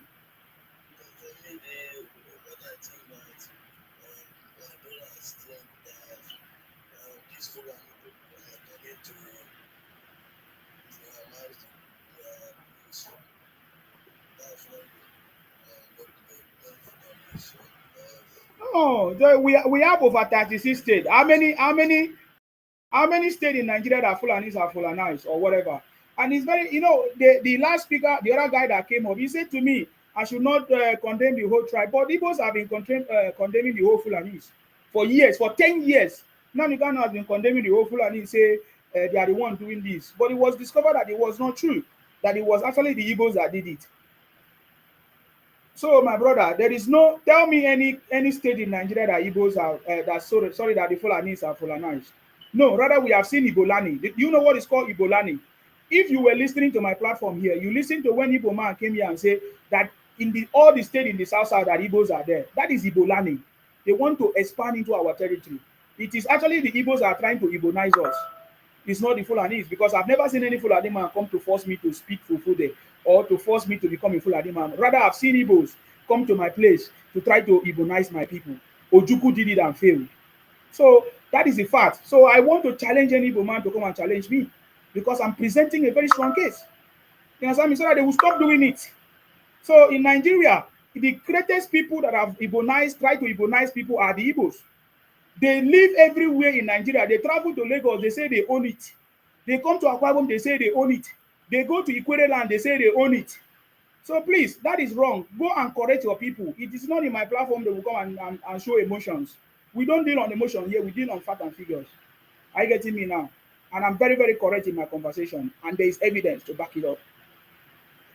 Yes, thank you. I would say the problem of insecurity, Yeah.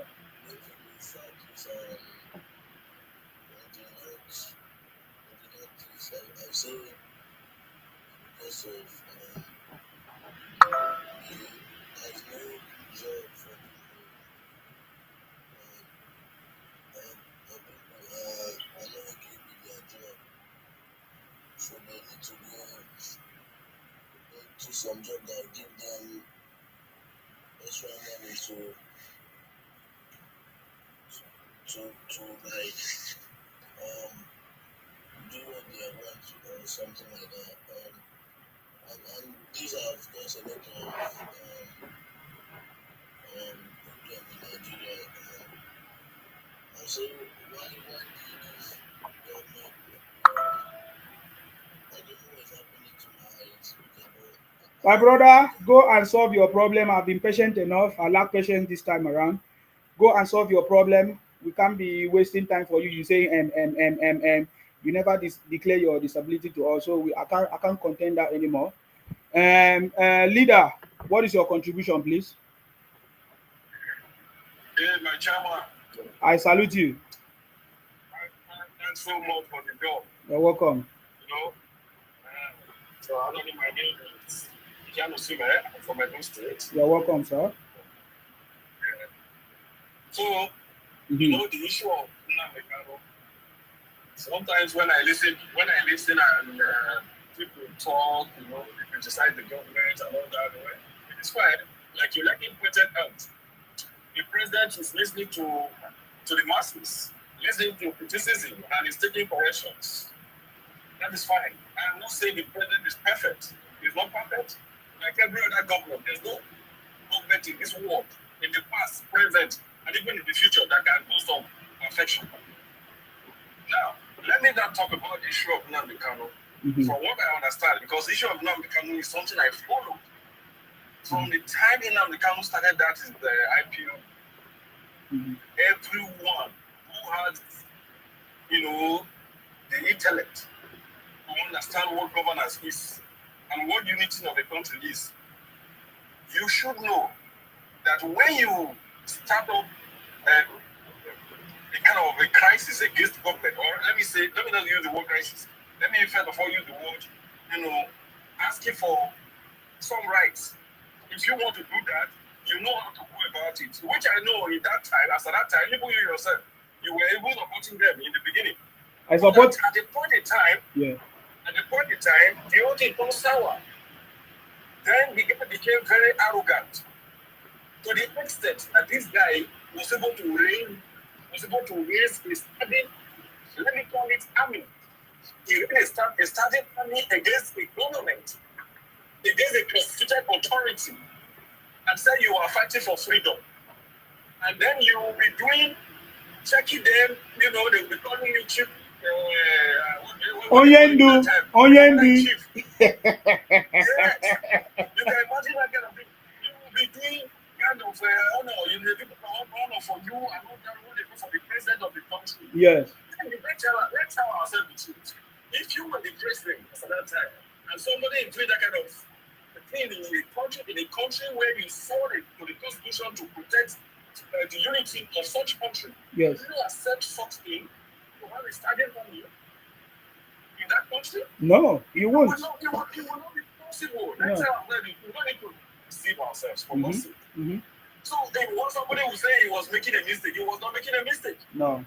Those uniform, those dirty or beautiful uniform that were sold to those guys that at that time were not things from the streets. Some people saw these things. Yes. And they were bent on destroying the country during Buhari time. Yes. You saw what they did during Buhari time. Yes. And they were calling Buhari all sorts of names. People they don't even bother. Yes. And I listened to one contributor and he said that the man had been arrested 10 years ago. This is how they peddle the lies. You understand? And also that the military came to kill him and he escaped. Who is now cannot to escape when military came to kill him? What kind of talk is this? So, a lot of things have happened for me.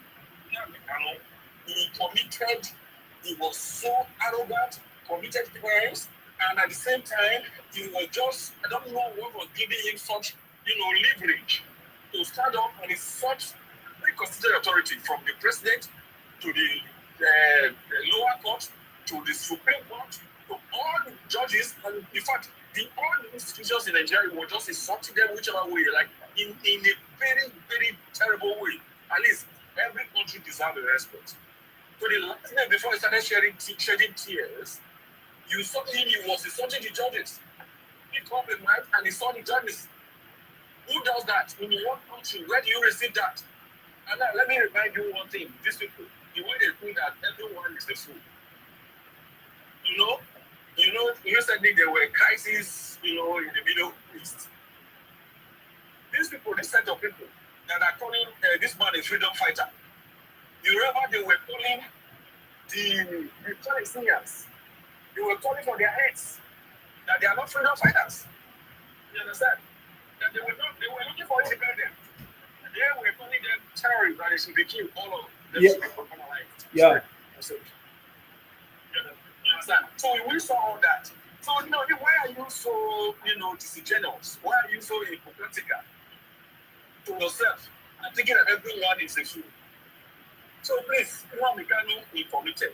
In my own opinion, that guy committed some mistakes. Not mistakes. That guy committed crimes. And Justice Omotosho, I think, in my own opinion, from what I've read so far, from what in his own final judgment, I think, in fact, he did the nail. So the only thing that can happen is for them to find a way to appeal the president. Let them be sincere and talk to the president to see how, in fact, before then, it was some punishment, even if the president will accept that kind of thing. That is, the president perceive that in their field. If they feel that there is no sincerity, there's no way the president can accept that kind of thing. And listen to Ojikalu. So that's beautiful way. Some beautiful cases, but I mean, that be sincerity. You cannot make a case for a criminal. We saw his behavior in the courtroom. Do you know that those people that the government pardoned, they are the ones that actually pleaded guilty? Nnamdi Kanu did not show any sign of remorse. He was still abusing the president, the government, the judge, the law in the country. So any case that Ojus or Kalu makes is nonsense. I can tell you that it's nonsense. Please go ahead. Yeah, that's true. It just becomes a politics. sometimes somehow. Yeah. Sometimes you see a president decide to have mercy on somebody. But then when I say sincerity now, that sincerity of purpose, you arise even from the criminal, from the committed fellow. You understand? The sincerity of purpose will start from him. It should originate from him. Not that everybody come to beg for him. The moment they beg for me, How can they beg for him? Yes, you think the president is stupid? You think the president is stupid? Oh, they are just deceiving themselves. I say Igbos, listen to me, sir. Listen to me, sir. Igbos always deceive themselves. It's the greatest foolish thing for Ojus Okalu to do. Me, I know the high mouth to go and think that he want to go and manipulate President Tinubu. We saw in the face of Judgment Day what the man was. It's not the kind that will apologize if at all you will. I can even say, in my opinion, Ojukwu was better than Nnamdi Kanu, because we saw when Ojukwu was even begging to come back. We saw it. For sure. But then we have learned from lessons, sir, that no matter how sincere Igbos are, they are not sincere. They will never be sincere. They will do it again, and they continue to do it again. So that is my own opinion. If you read the history, yes, Ojukwu case and all that, you will see that some factors. There were so many factors that prepared him to react the way he reacted, even when it was wrong. You understand? Even when it was wrong, those factors. You could look at it that they were already, moving towards, civil war. This man, from nowhere, decided to cause harmful to the people of Southeast. To the people of Southeast, to the extent that even when they ran away, extorting money from Nigeria, extorting money from the Igbos. This money was living so large. And it became, the black Jesus to the Southeast. You understand? At the end of the day, he was doing something that the mouth cannot say. And then even the way he was beat like a little bird. It's also embarrassing sometimes when people do things and you want to challenge government. You forgot that this is he has the power to institute crisis if you want it, and you small something. You want to just challenge the government with all things that you think you don't have it. So he did it in a very bad way. I can't be deceiving myself. You remember when this man used to lead his foot soldiers and chase police away from their post and from the post? Yes, checkpoint. Yes. The checkpoints, yeah, exactly. You used to watch all this thing that time. It was so embarrassing. And they record the video, how they buy the police and burn their buses, burn their this thing. See, they will never change. There is no... Anyway, I know President Tinubu, they can't manipulate him. So I'm not even worried about that. I'm not even worried about all those this thing, because they have already showed us the sign of what they want. They thought that Tinubu is desperate for second term of Igbo vote. So that is what they want to use. So it's not... Even when they gave him nothing more to 5% that time, I can't remember exactly. Yeah. What are they going to do now? Now it may even get better.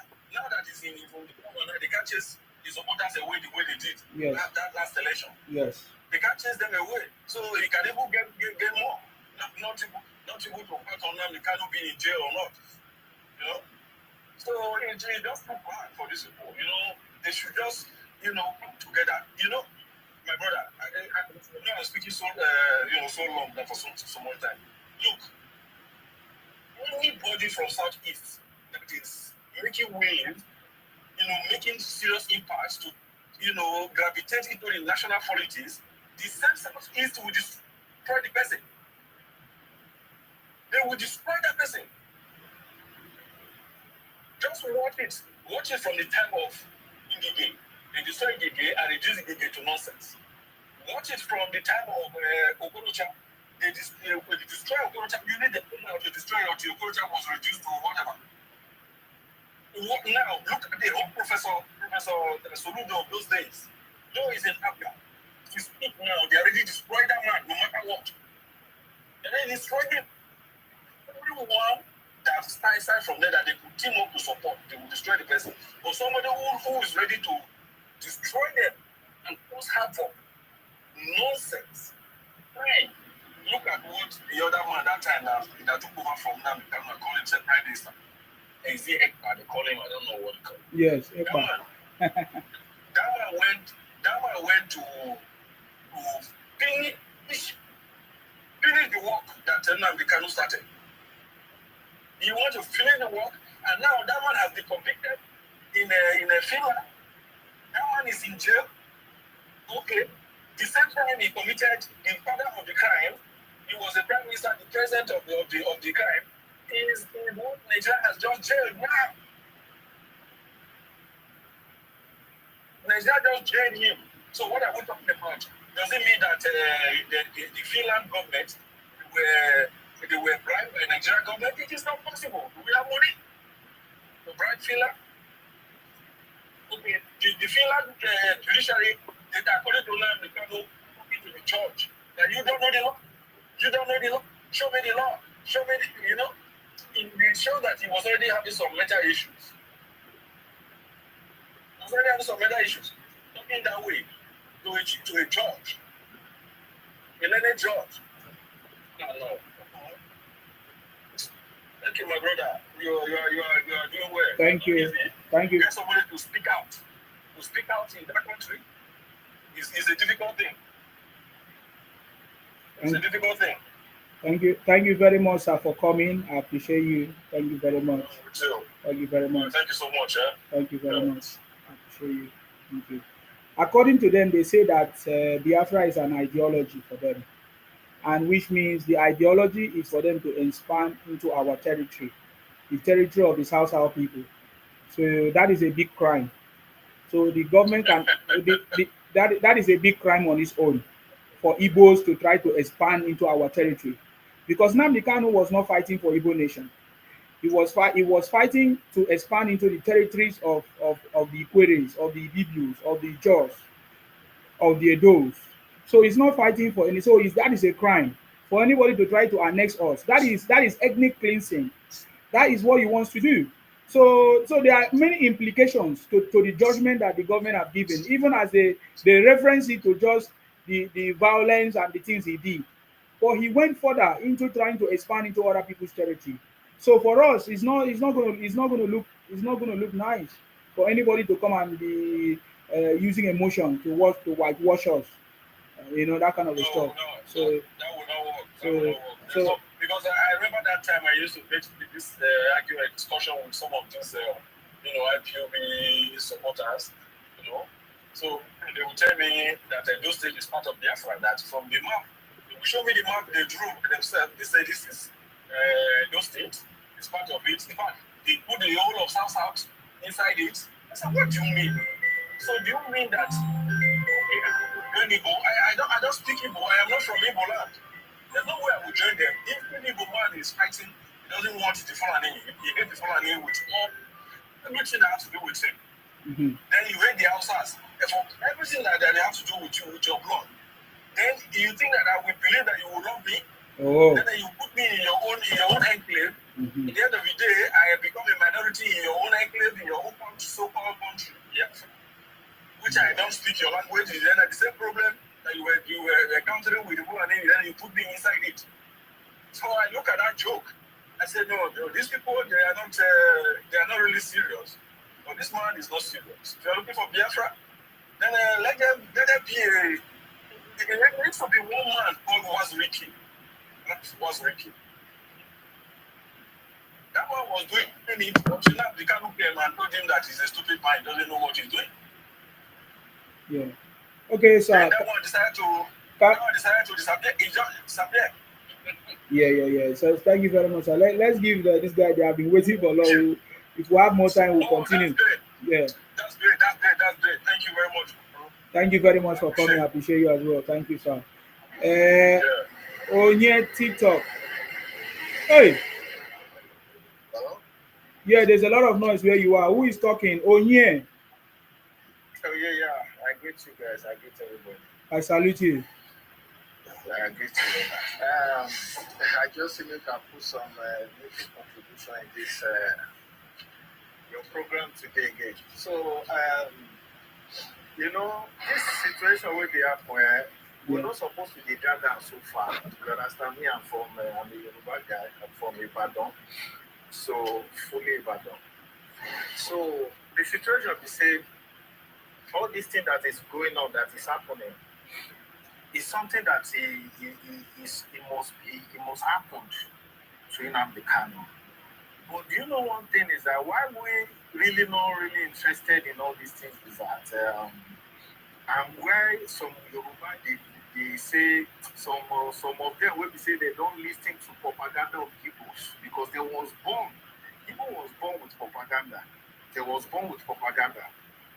And people, even the person where you was supposed to be tank in this their life, but is a bad person to Nigeria and the other tribe, is Nnamdi Azikiwe, which is the first president of Nigeria as one Nigeria before we are a regional system.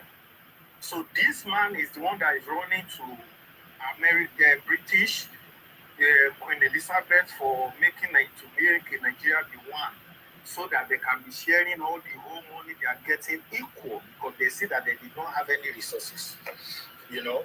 So it's the one that run for those things. That is why when he was picked as the first president, when he was addressing Nigeria at that time, he said, instead of him to say thank you Nigeria, he said thank you Queen Elizabeth. Now Queen Elizabeth is thank, he no thank any Nigeria. I'm telling you, go and check the video very well. Wow. This man, I'm telling you can go and watch that video very well. Listen to this man address, Nnamdi Azikiwe address for the first president of Nigeria. Instead of you to acknowledge Nigerian people, you dey acknowledge Queen Elizabeth because he knows that this woman, that these British people make it happen for him. And that's why they make him a president. And he's the one that put Igbo people in the military. He put them in military that time, mercilessly, that he made them have a lot of weapons. That's why they think that they can fight Nigeria that time. On a normal day, they cannot fight a tribal war. They cannot even fight Yoruba. Some I see some Igbo people program that they say they are coming for Yoruba. Bro, only Ibadan. Now, if you fight only Ibadan alone, don't even talk of Yoruba. Because Igbo don't have history of war. You can, Google is your friend. Go check Google. Igbo don't have history of war. Only history of war Igbo have that was known in the whole world is Biafra war. That they call the Biafra war. That is the only war Igbo have ever fight. And who make it able to possible for them? It was Nnamdi Azikiwe that made them fall inside military. And still here, they misbehave with it. And when you now look at the situation of Nnamdi Kanu, it started well by talking about how Nigeria, Igbo, Biafra want to go. But you know, any Igbos, that's why Igbo cannot be united, no matter the doing I want to. Even they are using propaganda, they believe they are using propaganda on another tribe. You understand? They use them, they affect them by themselves because they can never be united. Because if this one did not face everywhere, where other face that person, they don't take themselves as enemy, and you call yourself one tribe, it's not possible. So these people now, you go see them. This man now started with one Biafra. Later, I see some money they come in. These people they fall put. That money come they push them. If you not go remember, it come push them deep. Something if they go inside, this one I Igbo. As if they had those other states, other tribes. Now so in people they happy because that is what they want. These people cannot stay alone with that other tribe. When we are talking today, is it not the border of the Yoruba people, the Buhari block? See as everywhere they catapult that time now. What if they follow any other place come? Where they important? Past cow, where they follow not. Do you understand? Mm-hmm. Turkey where would they chop for Nigeria? Chicken, rice. Now Yoruba side they follow because you know how many border Yoruba get in the southwest? They get two border. Lagos State have two border with Benin Republic. Ogun State have two border with Benin Republic and Togo. Ibadan have two border with Oyo State with Shaki to Togo and Benin. We talk everything they follow him. Rice, cars. What did they make cars the chief for Nigeria? It is say na abroad When did Buhari broke that border? What thing happened to all of us that time? Who don't cry for that time? Nobody now, because nothing they follow us. What he talk? He said one minute Nigeria they eat what we have. That's what Buhari said. So now you when you come the center, when you say you just this small, you won't carry other people join your suffer. People that is it if we talk of history of Nigeria, the first people that declare referendum, the first tribe that declared referendum for another tribe, where they inside.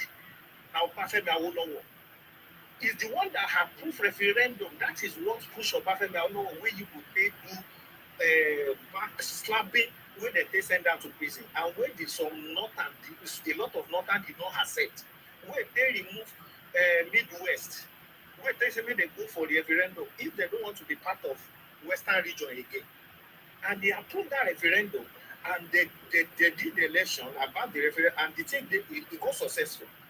Obafemi Awolowo did it. If you want to show, say, because I'm a Yoruba, these people must not leave. Who won't hold on? Did Igbo people that they are in South Southern region of that time, did they did it to Calabar? Did they did it to people that joined them that time? When I was in Calabar, I work in Calabar, in Nigem, in Nakamba, I work in Bakassi, White Market, nowhere where I don't know for Calabar. The army barrack in Bakassi, I built 4 buildings there where they give me 4 buildings there. That time, where Cameroon, they come, they keep people for side, where I can't go and go buy the where I can't carry workers go there. We finish all our job, nothing happened. Do you understand? Look at all these things. Calabar people, they always they run from Igbo people. Is it only you? That is was then. No, I'm talking about 2022. You understand? These people are scared of Igbo people. What from Bakassi? Okay, Bakassi before. The way they fight this thing, is it not the problem of Igbo people? Are you the only one? You go come gather everybody, and are you una go say Anambra, Ebonyi State, and Imo State, na im be Igbo. Even they didn't count Enugu as really Igbo, and Abakaliki, which is Ebonyi State, Abia, and Enugu and Onitsha. Now then they count themselves as a Kogi. And you people want to form the country. But that is not the problem. As you're going to say, there's a Yoruba man, George, in Abdikano, will take good prison. Bro, they come, they say they won't fight Yoruba. Yoruba don't do them. Oga, you would not be saying I just the social media, they make loss. In that Sunday, go when they talk, no more evidence where federal government feel pretty come out for you. Sunday, go. Not be say that guy did not show Fulani Pepe. We don't say no buy Fulani now. But you don't go see one feature. But when I go, they do something. When I know it's too much, ESN is at action. IPOB, we are on the move. We feed you. It's just they put yourself in problem. Look at all this nonsense, these Fulani people, these S-men, these bandits. If they are doing their something, now after they do and finish, they show video now. Now in the video, they come out, are they ever say, okay, we are on the move? We are doing this. Why are you putting yourself in problem that you know that you cannot come out of? Just noise, just to talk, just to brag. Okay, since when this Yoruba man judge this thing now, Igbo judge, they run for him. Many judge, they don't want to do that thing because you don't dare there say they won't sentence that guy to buy. Now he did the book. This man just use his own power to put it in life imprisonment. Okay, when I come to make man, since that day now, when I never take any move. Today, my sister went to the market. The Igbo man will carry him as a bike man. He dey tell and say, do you know say Fulani don't enter Ibadan? Then they look at him, they say, I beg, carry my load. He puts load, he carry load from front of the bike. Do you know, and you dey market, you dey body your market. They carry person, and you say Fulani don't enter, say they won't attack you. And you still dey the same Ibadan. They won't attack Ibadan. What are you doing there? Why can't you go back to Southeast? You can't want to threaten people. All this thing is propaganda. If they have problem with what the man said and they believe that it's all Yoruba, they should take a move. One thing that you can never pass even Benin before you see yourself for border. You can't. You can't. If one person Yoruba, you might just try and fight 10 people. When they say evidence, they say you will fight them for tribe. Oga, no Yoruba will leave Yoruba land. My Ibadan go first start. Go ask issue of Ibadan. Una no get issue of war. Yoruba fight 16 good years of war. 16 good years. Kiriji war, that is the longest tribal war in the whole world. Yoruba fight Fulani more than 3 times. The fight first Oyo na first fight where they collect Kwara and Kogi. The same thing, the Yoruba still go back. Oyo, they still go meet Oyo again for another place where Oyo run to. They still go fight them before Ibadan move. When they see one pass Ogomoso, they help back.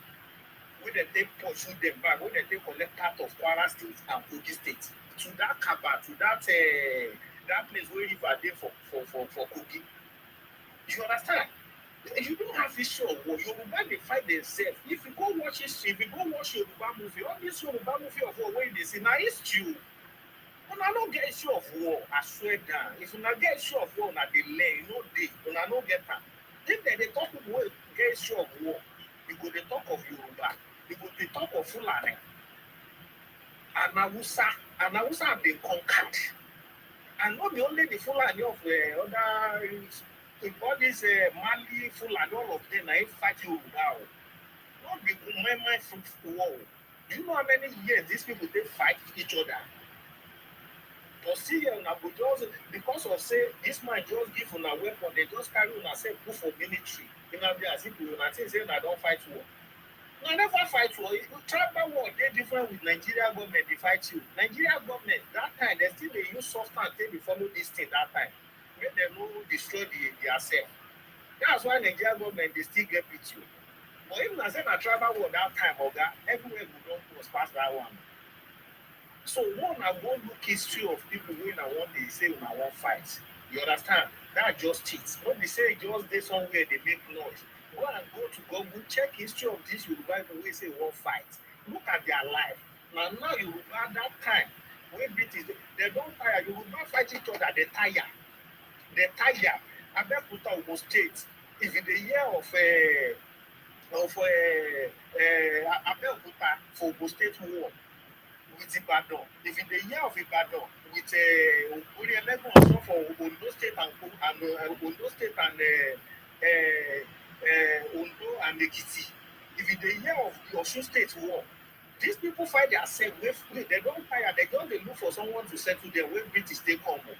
Now if they take conquer Yoruba, when they settle them, say okay, let's make una one.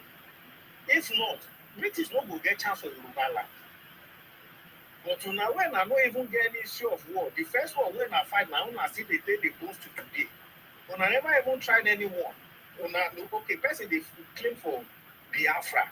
You start to the pound yourself, una the pound yourself for the same place. Which person Sunday go look by with Yoruba? It no fit happen. You no go try am. No matter as it dey important, everybody go go against am immediately. If no be say Tinubu, when we say they do the way of a president that time. Now if they approve that attack when they attack Sunday go for house. If not for that one, Tinubu they don't go fit try enter Ibadan go meet Sunday go. But because of Tinubu politics issue, when we say Sunday go won't spoil that time. Now he still they can do it. But everybody understand for Yoruba land. We understand. It's normal thing. Everybody they fight for wetin go better for them. So let always, if you want to do something, do it in yourself. Don't say Fulani they do something for Yoruba now. You don't say they don't they kill now.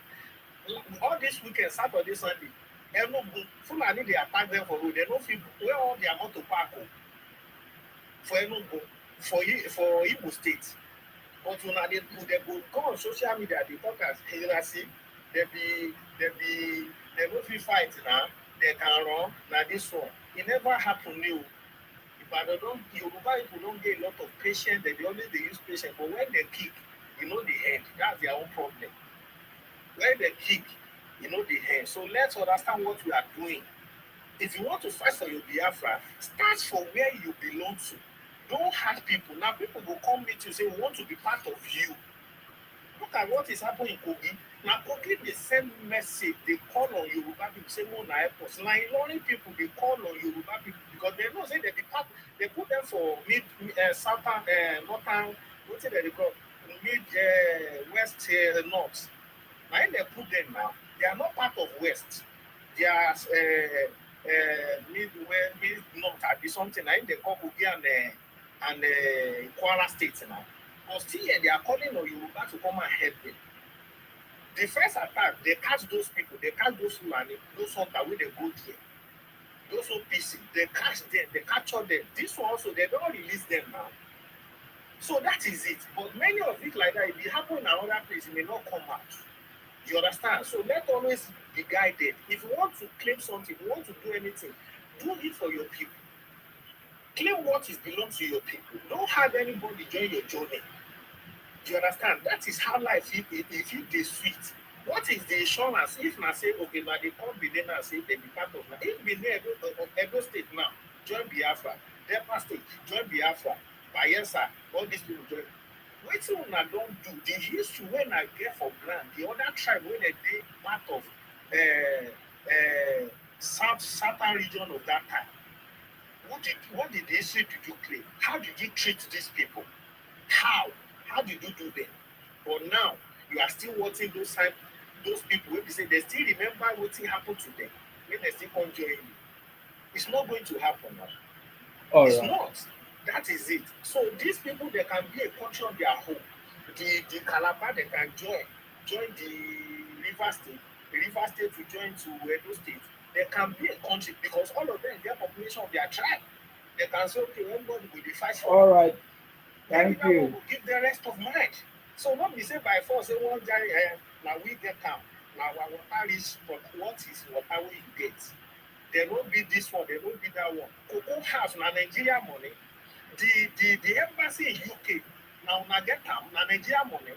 If no be say Nigeria don become one wey we come turn am to wey we come give am to Nigeria because na Yoruba get the embassy in UK. Yoruba have embassy in UK before one Nigeria.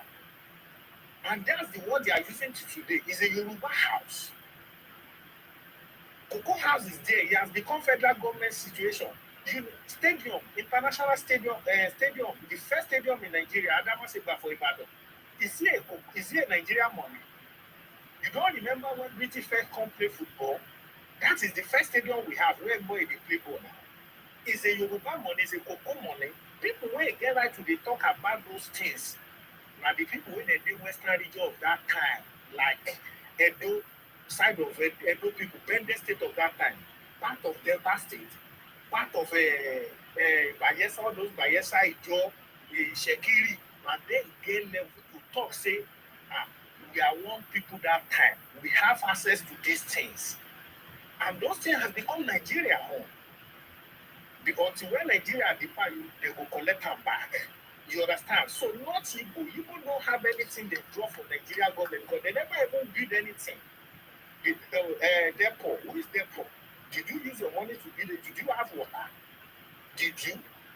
What is the history? If you are talking that from all these people are coming to Nigeria to come and receive treatment, Saudi Arabia came, all these people. Do you think it's history of it's a history of Yoruba land? UCH, that is the first international hospital in Nigeria. UCH in Ibadan. God has the history.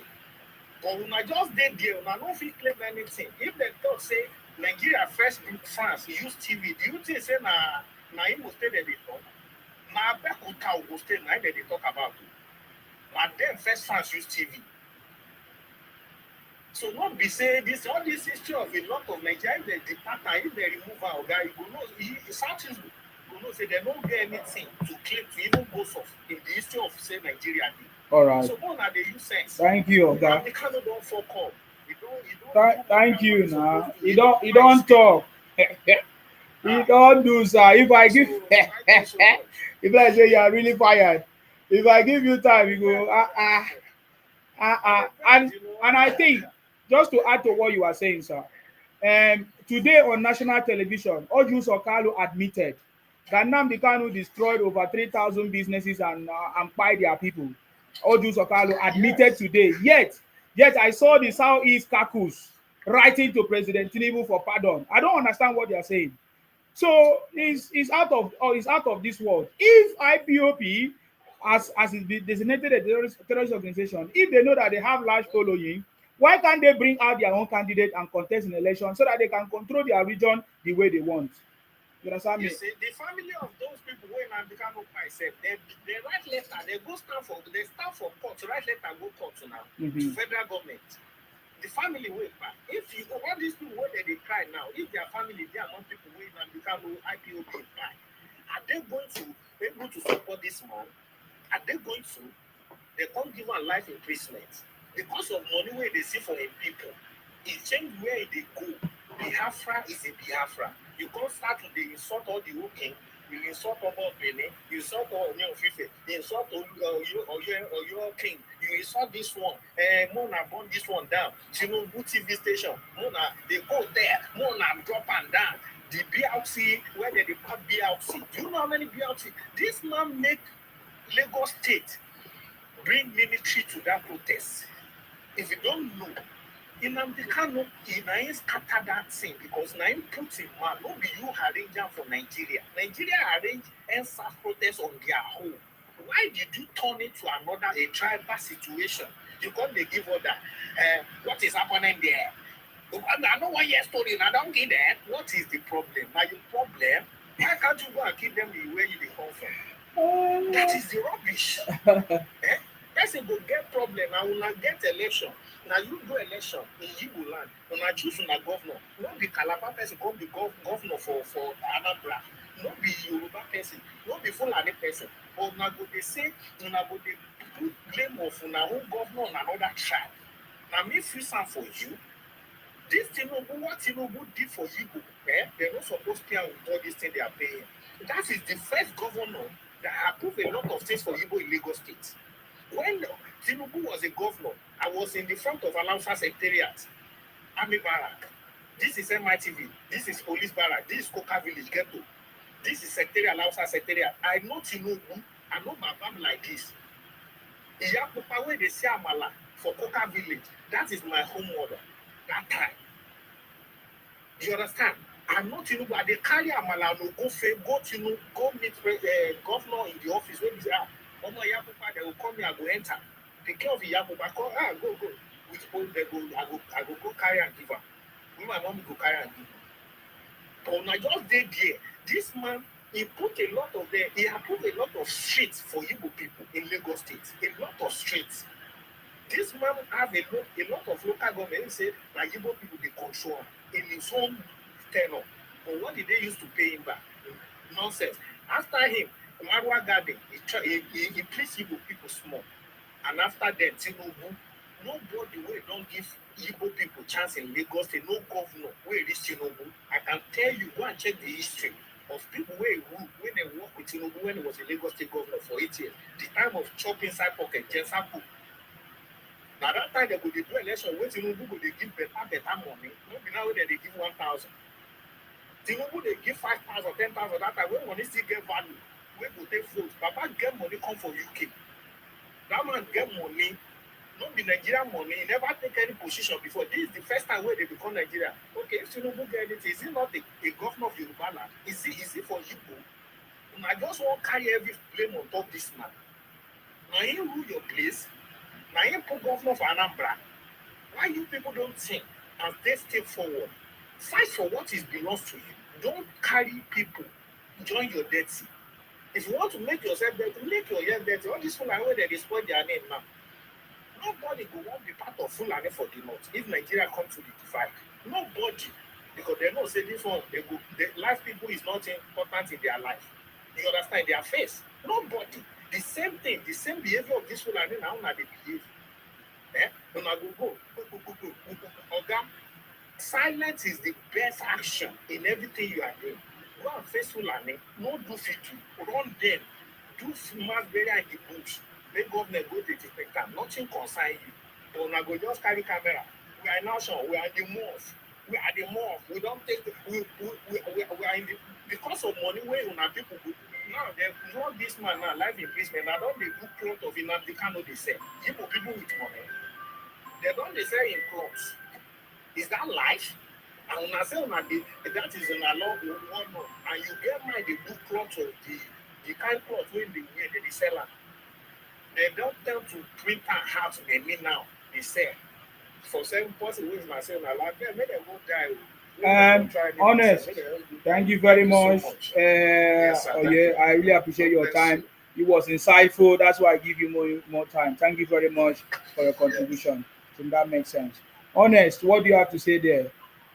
Yeah, I'm from London. I'm a Yoruba man. Sorry for my English. What's it called? I just have to say, yeah, I like the platform. You say a lot of truth. You guys have all been talking the truth. Um, what I'd like to say is obviously, if we look at how Kanye was captured, we would know that, of course, the British was involved because the Nigerian government would have not known when he was flying and such. And you've got to look at all the statements that Kanye has said in terms of the British consulate, in terms of Tinubu, Wiki, his own people saying, if you step outside on Monday, like this guy, the Igbos need to kiss Tinubu's forehead and his leg. We've saved them from a monster.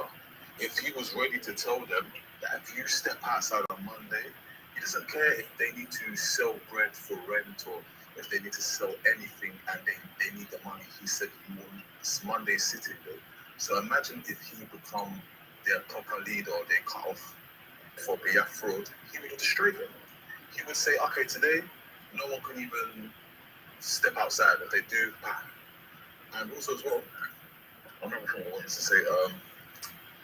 Kanu is talking to a Supreme Court judge and cursing him, disrespecting his lawyers, disrespecting all the Obas, disrespecting Yoruba Pentecostal, fuller. The hatred of the 1970 Biafra War has penetrated his body, and we took too long to take this guy down. Because for even Chief Priest to say, oh, Nnamdi Kanu is the supreme leader. The supreme leader is the president of Nigeria. How are you going to tell a barber from Brixton that he's the supreme leader? A barber from Brixton, and all he's got is mouth, talking. Another coward ran away, just like Ojuku, another coward. Yeah, so the Igbos need to realize, and some of them have big up Ijale, big up many people from the Igbo diaspora, the Igbos who are talking on social media against them, Kanu, big up the lawyer. They are saying, listen, this guy's mad. I mean, look how he's acting in the madness. Even in Britain, to talk to a Supreme Court judge like that, you know, and the fact that he definitely was instructing the ESN and as such to do that operation was up in Britain knew as well. And look what they done to that military fuller man and that people chop cut head, cut private part, do assault on her, and she's from their own people. So this all stems from the Biafra War, where the Igbo went on to Benin City. They went and, which is not Igbo, they went and tried to take Port Harcourt. It was never about just an Igbo land. It was about expansionist. It was about money. It was about oil revenue. They are not the first people to rebel against British rule. Nigeria is not the first country with corruption. They're using this as a mask. Oh, corruption. There's corruption all around the world. There's corruption in many countries. There's, so they want to rule Nigeria, and they want to be the first. And the thing is, I was one who said that Peter Obi should win the election. I said he should win. But when I looked at his statements, he refuses to condemn a terrorist organization, Biafra. He refuses to condemn IPOB. How can we have a president or someone who's going to be president who is bigging up a T organization? So when I looked at, I have no hatred towards Igbos. I just think they need to look at the honest truth of the 1970s Biafra War and realize that Ojukwu was the aggressor, and he didn't really want just a Igbo state. He wanted to expand. He wanted the resources of Nigeria, and he rebelled against the British, which was done. And because of his mistakes, he led his people to die, to be bad. Sorry, for the words. And after that, their parents talking hatred. Until now we allow this fraud from Winston Barber to talk, constantly brainwashing his people, filling them with hatred, reminding them of the days, until now they whiz up again. And then they started the organization. And if you go on Ijale Remix's Instagram page, there's a video of Igbo people pretending to be Fuller, wearing Islamic cap, Yeah. walking around with machine, Yeah. and they were saying in their own language that they're going to pack six of their own people, and one of them let them hear them speak Hausa in their language, so they will run and tell people, and etc. And some of these Igbo pages are known for putting fake information on the internet. Yeah. They'll put a video from 2004 in Kenya and say this is Nigeria. Da, da, da, da, da. And if you go on Ijale's page, they're like, how will you call the people who did the path in the churches in Benin? Yeah. They were not Hausa, they were not Fuller, they were bandits. So what he's saying is someone is sponsoring them. And congratulations to Tinubu, he's removed police protection for all the VIPs, and he's sending them to do their job. We don't need the police walking around with celebrities. The celebrities can hire private operators. We need them to sort out this problem. It's political based. There's people sponsoring these people to do these, taking kids and going to churches. And I think Tinubu is really meaning business. Anyone that sympathizes with Khan is sick. If he done what he done in Britain or America, electric chair or life, military, police, people, and he's inciting ethnic violence on tribal lines. That is a G7. So that's all I wanted to say. I don't want to talk too long. Keep doing good work. Thank you. Yeah, congratulations. Thank you very much, Honest. I appreciate your contribution. That is very, very insightful and very, very clear. That's correct. Thank you very much. I appreciate you. Thank you. Appreciate it. Yeah. Wow, that's correct. And that is why I'm saying, because people might be carried away, because I've seen some people analyzing the statement of Ojus Okalu. I'm not sure I'm going to have much time. I could have talked about it because people say that genuinely that I mean Ojus Okalu today on Chinese television actually made a genuine conversation. In my opinion, I don't believe it. He said that yes, Nnamdi Kanu commanded the buying of over 30,000 Igbos, communities, kidnapping, which is a fact. Is that not what he just said? So what is it that Odious Okalu is saying that is different?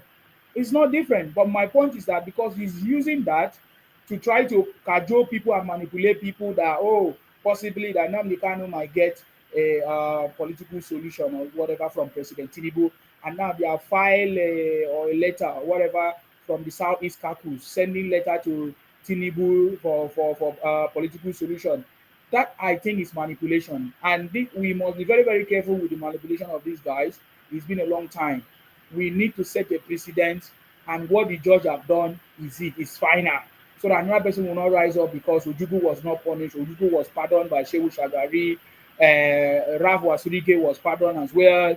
So any other person will be pardoned and given political solution or political whatever pardon, all of that. So that is not. I don't accept what Ojus Okalu is saying because he was a governor when Nnamdi Kanu started this thing from the same Abia state. It was Ojus Okalu that even made Nnamdi Kanu the chief in his community. They never stopped the criminality. He existed for 10 years. Igbo, Southeast, Caucus did not come together to stop Nnamdi Kanu. How come now they are writing a letter to President Tinubu? I think this is something I need to address separately because this is a manipulation of the highest order and cannot stand. And just like I said before, if there was to be a political solution or pardon, the behavior of Igbos and the leaders and politicians acting as if it's sent, acting as if they are just waking up right now, begging for Nnamdi Kanu is insane. It's madness. It is madness. The Igbo, Kakus, Southeast, whatever, are the one that caused the problem today. They refuse to develop Igbo land. Oh, I never knew that they have a Southeast Kakus that could not come together to build Igbo land or to build their region. So all of a sudden now they wake up now to write a letter to President Tinubu. Anyways, he's Jakaban. Nobody can manipulate him. But I can tell you, let nobody use what Odious Okalu on Chinese television to praise him. It's a lie. The crimes that Odious Okalu mentioned on channels, that is what the judge used to sentence him. So we already know it. There's evidence and he has already been convicted. That is not the point. Odious Okalu was a governor, failed to stop Igbo criminality, failed to stop Nnamdi Kanu for 10 years in operation. The Igbo Southeast couples couldn't do anything for 10 years. And now they are saying, writing a letter to President Tinubu to manipulate him. Let them stop that nonsense. Nigeria is no longer backward. Nigeria is back on track, and President Tinubu is still on the throne. I getting me now. Nigeria is bigger than Igbos with their manipulations and the marketing the country. Have they written to President Tinubu to apologize for the marketing the country? Is these Southeast couples, have they written to President Tinubu to thank him for stopping a monster, a convicted international criminal like Nnamdi Kanu? I don't understand the thinking of the mindset of Igbos, thinking that people will fall in their manipulations, in their whatever conversations, because I cannot take advice from Igbo man. Anybody that take advice from Igbo man in this regards should think again, because they made a very big blunder that they have not even been bold enough to admit it. That is the greatest problem. If I've seen any Igbo person that admit that there was a big problem that they couldn't solve, they should admit it and then face it. That could have been different. But yet I've not seen any of them admit their wrongdoings or whatever. So that is why I feel that this Ojus Okalu statement plus any other person that will come out in the future is a manipulation and cannot stand. Since they couldn't stop it, they had power to stop it, and they couldn't stop. And the president or the federal government have decided to stop Nnamdi Kanu. They are coming out to say they should pardon him. What a joke! It's a big joke to me. Las Vegas, please go ahead. What's your contribution?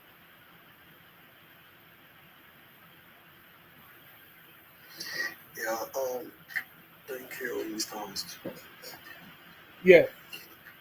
Yeah, first of all, I will start from the judge. Yeah, Justice Omotosho, yeah, is very, very obvious now. The world knows that he is a incompetent judge. He's an impartial judge. He's a tribal judge. He's a selective judge. In fact, I don't know what to classify him. Because you are lying. That's why you don't know. What is the evidence of him being a partial judge? Yeah, because I'm looking for the best. No, because there's nothing like that. What is the evidence of him being a partial judge? What is it? What did he do?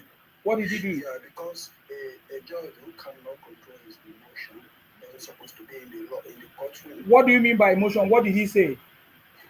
Yeah, he passed his judgment out of what? Out of inferiority, out of anger. Explain to us now. Even in the tone where the judge was reading, he read for almost how many hours? He didn't change his voice. There's no sign of anger. The judge So was stammering because the law of Kama was on him. It means that he was vomiting rubbish. Oh God!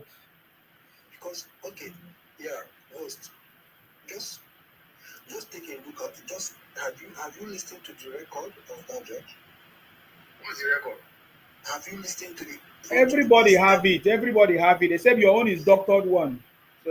Yes. So is it obvious that the judge was reading something out of the script? Because what do you mean out of a script? Yeah, because they have to write their judgment now. Is he supposed to be giving judgment from his head? He barely read that something that he wrote. If actually he was the person. Oh my God! Wow. Was it written by hand? Was it written by hand? I don't know. Are Igbos? I need to ask. Can I ask this? Hey, hold on first, sir. Hold on. Was it written by hand? Was the judgment written by hand? The judgment? Yes. Recorded, yeah? Was it written by hand? That was a judge. Yes, of course. Allow me to ask you a question. It's being recorded. As long as if you are the judge, with the evidence provided by the prosecutor, what will you have done? That evidence was what? That evidence didn't stand anywhere. Okay, where are you living? Are you living in I'm living in your house. I'm living in your house. Or why are you asking me that? No. No.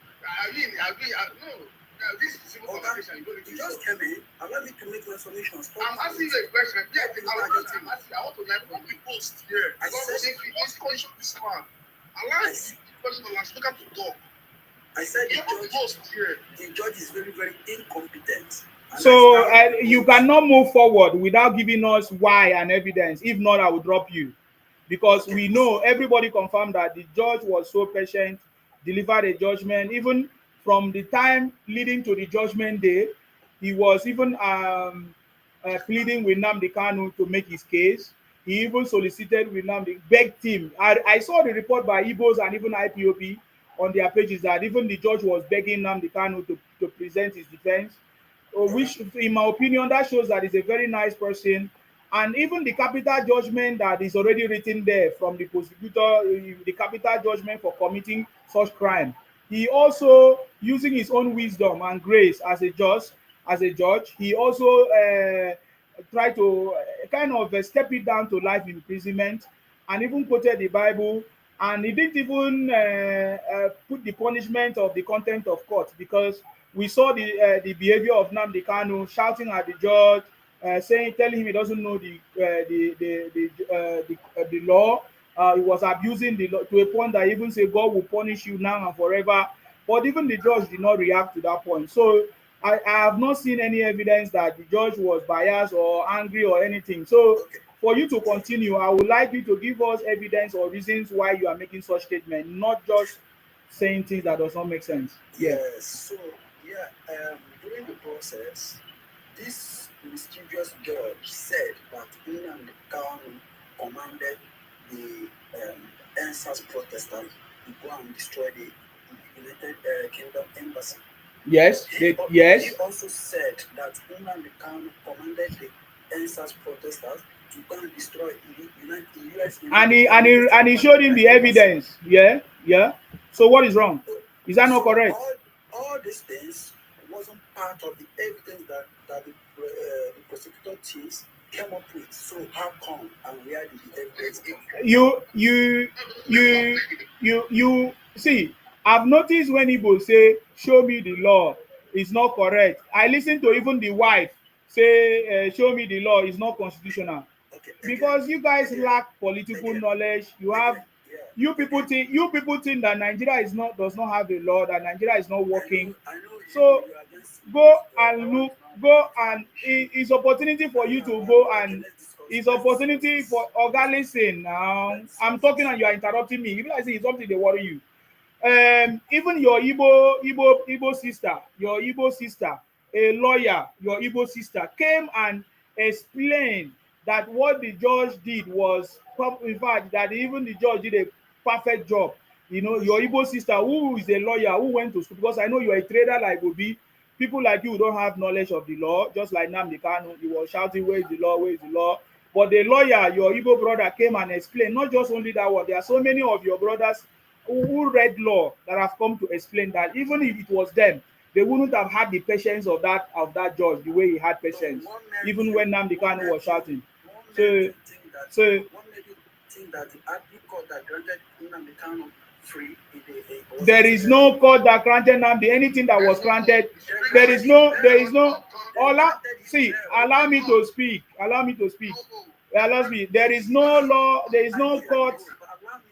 Excuse Oga. The problem is that I cannot allow you to lie, because I know how you guys work. You will go and record my voice and say, look at what you said on my platform. I don't allow people to lie on my platform. You understand me? Because I'm here, except if I'm not here. No, listen to me. It's like you people are so backward. The same way you keep saying you want Biafra to include the old Eastern region, Akwa Ibom and others. No, we will never part of that. We say we don't want to be part of it. That is why they created the state. We never want to be old Eastern region. You say let us go back the way we are old. No, you took Nnamdi Kanu. Nnamdi Kanu took his case to court, and whatever court decided, another court squashed it. And that is finished. And the Supreme Court said, the Supreme Court said it doesn't matter the name. Another court squashed it and said the Supreme Court said you have a case to answer. But you guys don't want to listen to that one. So listen to me. I don't have any argument. I don't want to argue here. The judge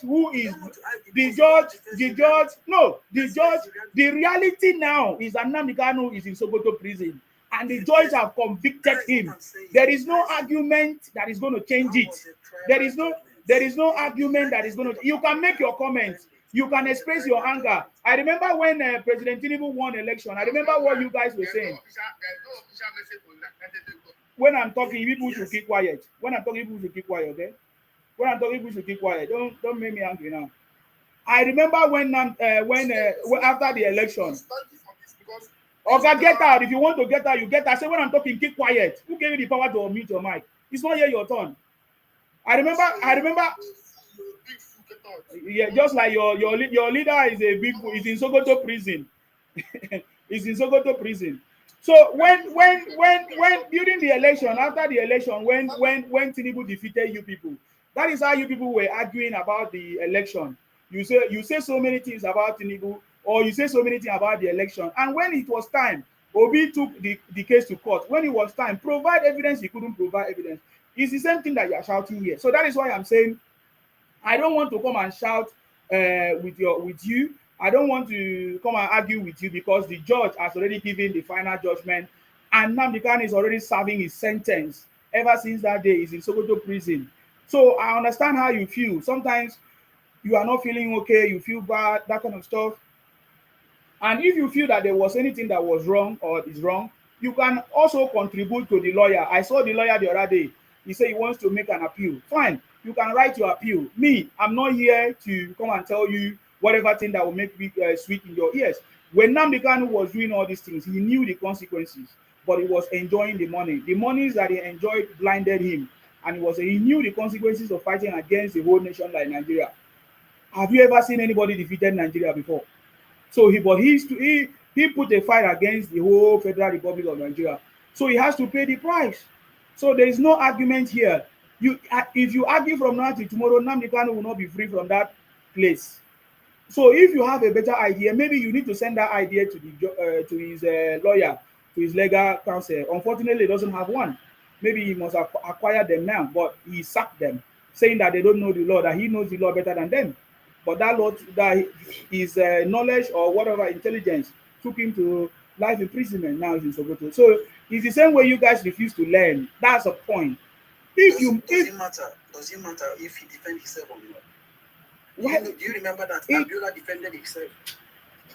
Nelson Mandela defended himself. Okay, so why didn't he defend himself too? If the so-called Mandela that you are talking about defended himself, they allowed him. Don't say they don't allow. That is the problem. That's why I don't allow this kind of conversation on my platform. He asked. He said, "What law are you talking about?" How can you say what law? But the law was given to him. He was convicted there. He was convicted there. They was giving him the law there. So how can you try somebody with a repeat law, a law that doesn't exist in your constitution? I'm not arguing. I know that everything has happened, but we have to face the reality. You are not facing the reality now. You are just deceiving yourself. So you are just okay. It's okay. He's in prison. He's in prison. That's it. There's nothing you can do about it. New Jerusalem Voice TV said, Nsima, do you have any spiritual director could have told you are standing on the way of the covenant? What are you talking about? Yeah, because it doesn't make sense. What are you saying, man? You have to face the reality. It doesn't matter where you're coming from, but if you see the truth, you say it. You don't know the law more than the judge. That's the problem. Igbos are stupid in terms of politics. Listen, I don't know what you have. Oh God, me, I'm telling you now because I'm talking. You are still talking. Your stupidity is out of this world. Even when people are giving you, even when the judge read it 4 hours and told you the law and give you everything, you're just so mad. When it comes to politics, Igbos are foolish. I'm telling you, man. That's why it's obvious. That's why people have not moved forward. Our politicians, our leaders are foolish. Of course, I accept that. So I don't know why you are arguing too much. So now let me ask you a question. If IPOP is so powerful, you guys think, and people have been doing and saying, why don't you people come together in order to either set up a system to build your region, or to contest in election or influence elections that can actually elect the kind of persons you guys want for over 10 years? Thank you. Thank you. Now, for example, Okunzodinma is the current governor of Imo State. Now, ask me, because I was present in Imo State then. So ask me, how did Okunzodinma, who came forth in the election, gubernatorial election, how did somebody who came forth become the governor of a state? The same judge who is in my profile, that was the same judge that put him there. So tell me, how can a so-called judge who knows what he's doing judge that kind of? So are you telling me that year that Igbos had a candidate? Who was the candidate? It's a making heavy one, yeah. No problem. So that one is gone. So another time we fight again. That is the problem, because in Nigeria, once something has It's not happened, in Nigeria, it's Imo corruption State can never now. be abolished. It's Imo State. Corruption can never My be brother. abolished. You know, Is Hope Uzodinma not your brother? Let me ask you. Is Hope Uzodinma not your brother? yes, So why do you not mention Nigeria? This is Imo State. And your brother defeated your brother through different means, whatever. Because from what you are saying, Oga, listen now. It's not Nnamdi Kanu, was he not analyzing you people? Giving commands to analyze you people? Did you see him with any ambition? We saw him, we heard him. And what the commands he gave, people did it. Did you cut him now? We caught him. We caught him giving the commands. We caught him giving the commands. Yes, we caught him giving the commands and people confessing that he was the one that sent them, that they were carrying out his commands. What are you talking about? So you're just talking nonsense. You're not being honest. Oga, we caught him giving commands, and he gave direction. Go to Edo State. Go and bring the tools. What are you talking about? It is you that is not being sincere. Did he say these things or not?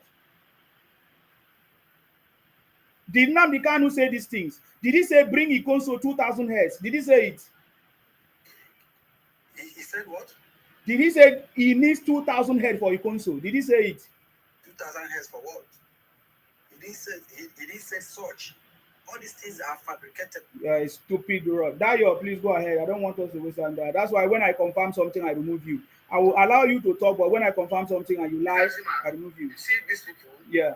They are a bunch of hypocrites. They are foolish criminals. They want you to believe their truth, and their truth is a lie for the pit of hell. They lie too much. I don't know why people. The greatest harm you can do to yourself is by going on self-deceit. They lie deceiving themselves. In a foreign country, can anybody set a ring light and be making a kind of incitement statement, and you see that in the second day, FBI will not knock on your door? Eh? You are making that kind of grievous statement that goes to some place, go and do this, go to some place, go and do this. And you are now saying that you see Nnamdi Kanu. What kind of people are these kind of people? You see, over years, when they are lying, that it is Fulani that are applying them for Southeast, but their own government come out say the people they have arrested, 99.9% are Igbo, both armed robbers and kidnappers. But they have been lying so. I don't know why these people doesn't admit when they go wrong. I don't know their problem. And they are saying the judge is biased. How? Is there any emotion in the court? It's by evidence. Every judgment goes through the process of evidence provided. And the prosecutor has provided the evidence. This is what he did, this is what he said, this is what he said. Then they are even begging him to defend himself. But partly, first of all, he mentions some witness that he's coming to bring to the court. Later I said he's not bringing anybody. Later I said he's not having any case to answer. Then if you don't have any case to answer, the judge will go according to the process of the court. That is it. I don't know why these people lie so much. That's why Nigerian state doesn't trust them. I'm telling you, Nigerian state find it difficult to trust them because they lie so much. There's no truth in their mouth. They like to manipulate everything to their own favor, and they believe that they are more superior than other in Nigeria's contest. Because the better part of their brain are being executed by Nnamdi Kanu. The better part of their brain, not to see in their brain, all that is sawdust. Nothing. They reason anti-clockwise. All the learner one and the one boys among them, all of them, they are wired the same. They are saying the judge is biased. The judge are giving more opportunity. Despite Nnamdi Kanu, tactics of delaying the court process. They have used different tactics to delay that court process. So what is it? Even the judge said that, okay, you still have opportunity to go to the appeal court. The judge that the judge of the first instance court is not going to be the one in the appeal court. Go to the appeal court now. You start making noise. Everybody is making noise. Okay, what about the terrorists that have been sentenced to life imprisonment? What about the men, the leader of the men that have been sentenced to life imprisonment for South? So is Nnamdi Kanu is exceptional? Is he exceptional among those people that have been sentenced in Nigeria? If you know that he has a case to defend, let him go to the appeal court, and they lie so much, the appeal court has discharged him. When? If appeal court discharged him, and Supreme Court upon it. Is appeal court superior than Supreme Court? They should tell us if appeal court is more higher than Supreme Court. The Supreme Court said, yeah, no, it is wrong for the I mean how they brought it from Kenya. But that does not validate the charge against him. That they should go back to the high court to start his trial. And that's for the Supreme Court. And the Supreme Court is the highest court in the country. So what do they want? I don't understand these people. Sometimes when they talk, I begin to think about, because these people think that they are more superior, or they think that other Nigerians are stupid, or we don't reason logically. Because they only want things that suit their own interest. They only want it to go. Everything that will suit their own narrative is what they want. They want to be treated special among other Nigerians. What about other? A lot of terrorists have been sentenced to life in prison. This is what I check and see. And a lot is even undergoing court trial now.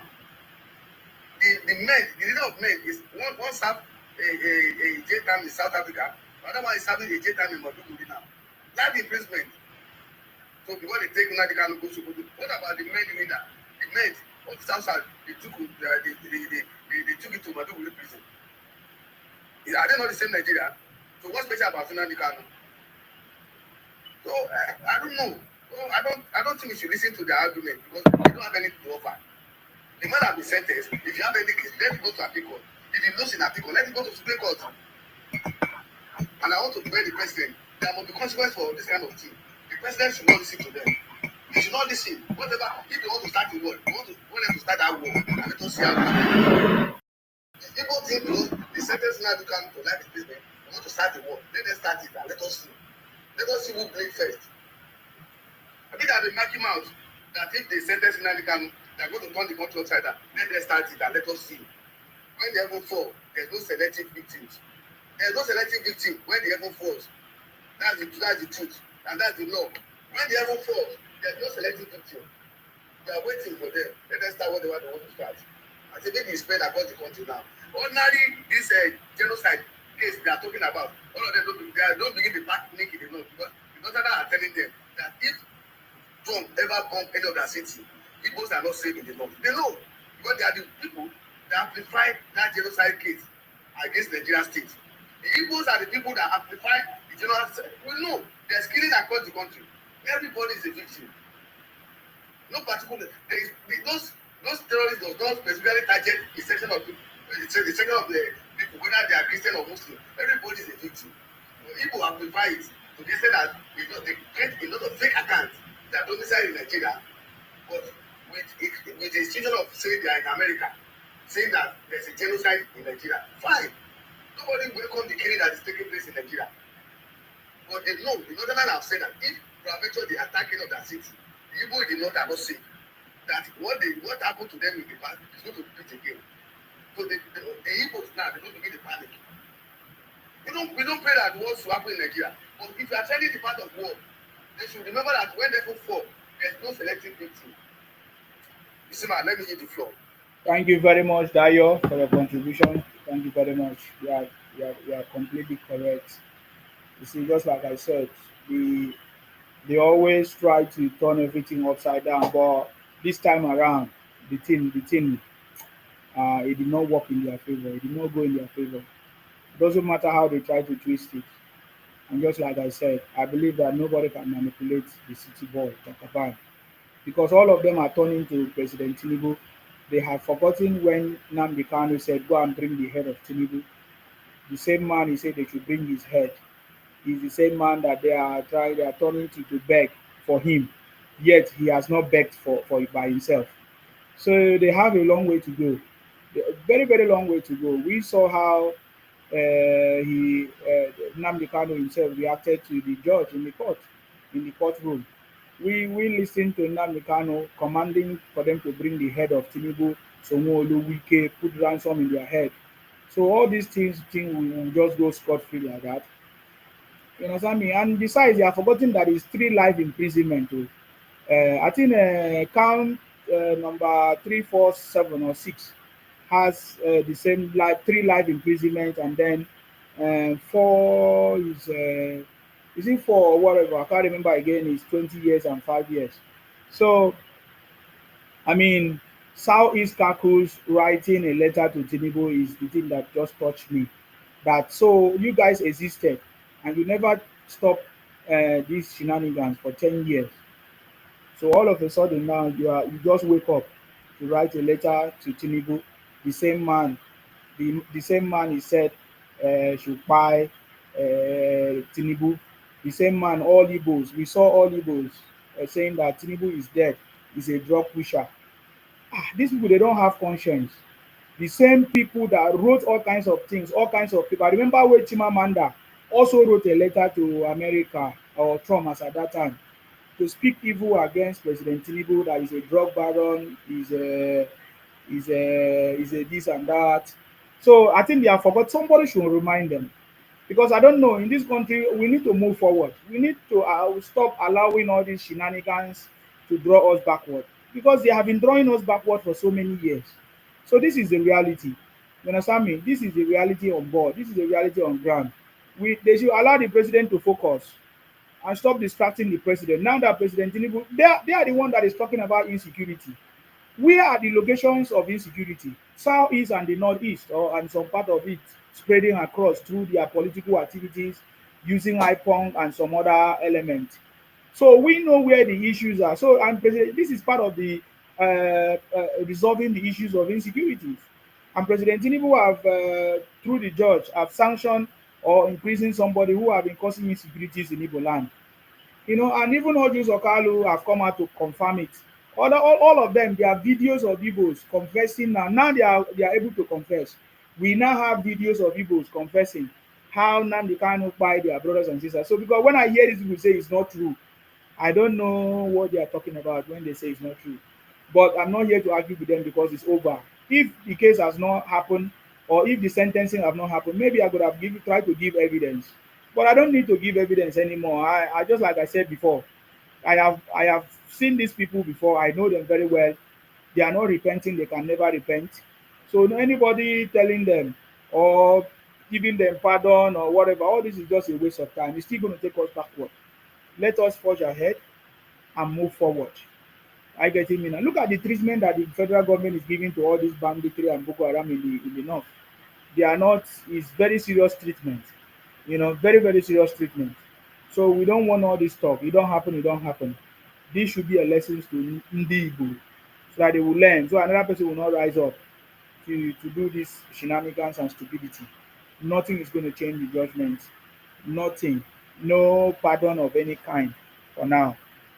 Until maybe when Nnamdi Kanu himself reset his brain, he will begin to apologize for all the abuse, for calling for the head of Tinubu. So what of if they have fight Tinubu? So who would have given him amnesty today? Sorry, who would have given him pardon? So they are just when they talk, they forget so soon. When they brag, they forget so soon.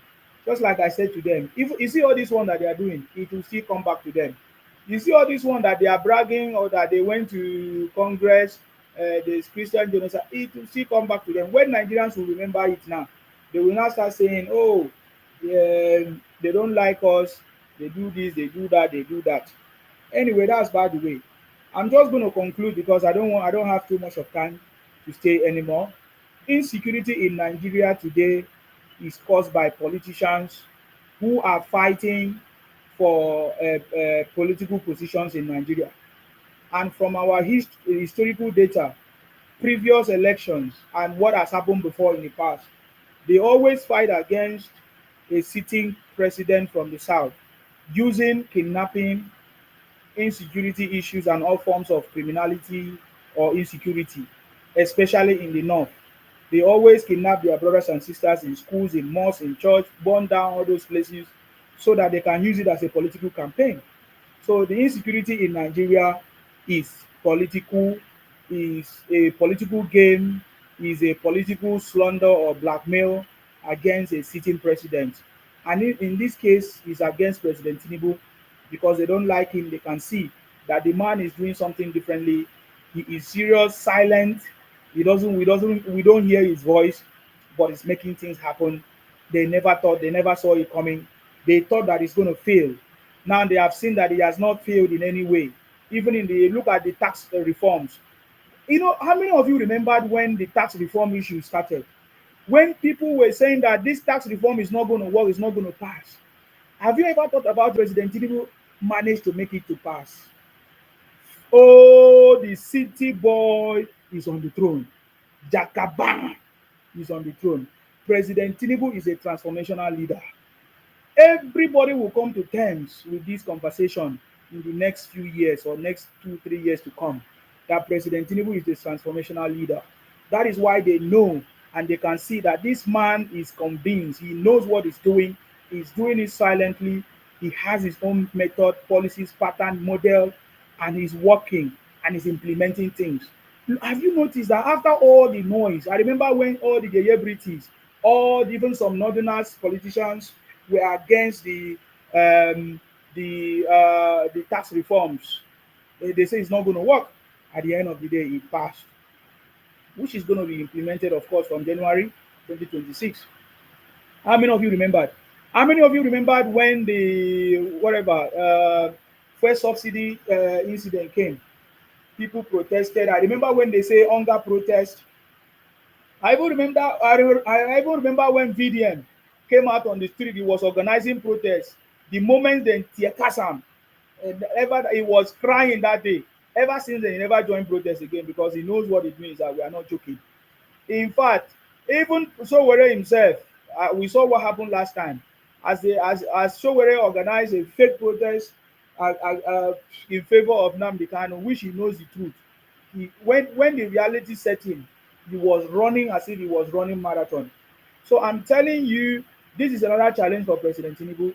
When President Tinubu will resolve this issue of insecurity, nobody will talk about it. In fact, people will be surprised and it will never be a topic. So now they can see that every areas of the economy or everything that they complain about, everything they talked about, he has defeated them. The city boy has defeated all defeatables. So right now, the only thing that they can turn to is the model that they use against Goodluck Jonathan. I mentioned Goodluck Jonathan because was a weak leader, he was a weak president. And just like I said before, because we know that's happened, we can analyze. We know that he was a weak president that did not succeed, that couldn't stand his ground and fight to lead his people and to liberate his people. But President Tinubu, having understood everything, worked it out, knows that he has to remain firm, strong in his decision, and he has done it. Look at it. They fought Tinubu, they did everything. First subsidy did not. He said, "I'm not going to remove it." He already said even during his campaign that you can protest anyhow you want, I will never remove it, and he did it. So all those areas they condemn him, they found out that he has not failed, or is all those areas is not true, you know. And now they have no other thing to fight against President Tinubu. The only thing, they wanted to use coalition. How many of you remember? Coalition of is it ADC or whatever. Remember how they, in the middle of President Tinubu's leadership or administration, 2 years into his leadership, they didn't even allow him to lead. They wanted to start from 2 years to scatter him, to scatter his administration with coalition and all kinds of things. But they all failed. The coalition did not work. Did it work? No. Rather, we saw a movement that happened in the South South movement. And I tell you, that is one of the things that gave birth to the South South movement. If you are from the South South, go to the website www.southsouthmovement.com and be part of what we are doing, because we are launching something big, just like I said. The Royal South South Summit is coming 2.1, just like I said before, because this is not a joke. President Tinubu have done something that no president have done before or no leader have done before. President Tinubu have shown us resilience, shown us that political experience is not a waste. I'm telling you, he made use of his political experience. He put it into practice, political experience. President Tinubu also showed us that education is not a waste, because this is the first time we have a chartered accountant that school in America. He used the experience in America. Now he's implementing things that ordinary Nigerians is thought is not possible. Nigerians have seen a kind of leadership that they have never witnessed before. That is why some of them are confused. That is why, yes, I mean, that is why they cannot see, they don't understand the style of leadership that is bringing. they thought that he's a weak man. They are using his silence as a sign of weakness, maybe, or they are trying to underrate him. I get him in now because no wonder. How can somebody will be shouting in the court, no law, you cannot jail me. Do you know who I am? Because they underrate him. Many of these people that are still smiling now, because they are still thinking they can underrate him. Even some of those politicians claiming that they are working for Tinubu may not be working for Tinubu. I'm talking about all those Southeast politicians. I can mention them: Hobus Odinma, Dave Umahi. There's one Kanu who was a speaker who raised an indigenous bill. These guys may not be working for President Tinubu, but you see, they are all claiming now, pretending as if they are working for President Tinubu, thinking that President Tinubu is somebody that that can be manipulated. But I tell you, all of them, their smiles, their fake smiles will soon be revealed or exposed. Because if they are working for Tinubu, they should know by now the body language of President Tinubu, that President Tinubu want to leave a legacy that Nigerians will never forget. And that legacy is to bring Nigeria back on track, is to make things to work, is to put us out of the third world country. President Tinubu do not want us to be named as that name, giving us that name. President Tinubu don't want them to call us that name, third world country anymore. I'm telling you, President Tinubu is working to that nail to bring us out. Look at the latest investment or partnership with Chinese and some other people for our mineral refinery. Do you understand what I mean by mineral refinery? Yes, I mean. Somebody say you so much love Tinubu. Now, wow, this is the first time I'm proud of any politician. It's not because that President Tinubu is a saint. No, he has never come out to say that he's a saint. He has never come out to claim that he's a good person or he's a saint. Just like Obi. Obi has been claiming he's a saint, this and that. He wear one watch. He doesn't have a shoe. He doesn't even brush his teeth. That is why I love President Tinubu. He's a man that knows what he wants. He's focused. He doesn't allow any distraction. Look at everything.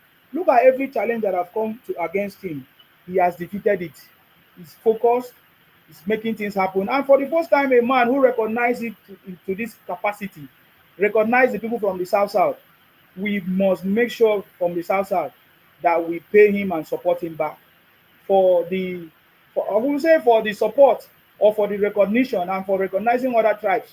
Look at, for the first time we have a minister from the South, the same time a Senate president from the South. So this is something we must not take it lightly. It's unprecedented. This is something that you don't see normally happen anywhere. I'm telling you. So the insecurity issue you see today, most of them are arrangee. They arrange it. They are now using it as business, especially in the north. When I hear say up to 300 people, students were taken, is arrangee. They arrange it. They plan it in order to share money. Even state government can also plan it, especially if they don't like the president, if they don't want the president, if they want to destabilize the government. All of them is arrangee, because you cannot tell me for anything to succeed, the people or the government must have given or opportunity or is aware of all these activities. And that is what I'm telling you today. You understand me? Somebody say, why always the north? Because just like I said, it's a business that they have been doing for years and they keep on doing it. So for us, we plead with President Tinubu that President Tinubu should not look back. Let President Tinubu put an end to this. Because we know that some ex-naval officers, ex or army officers, all of them are still having, will I say, commands, or still having allegiance,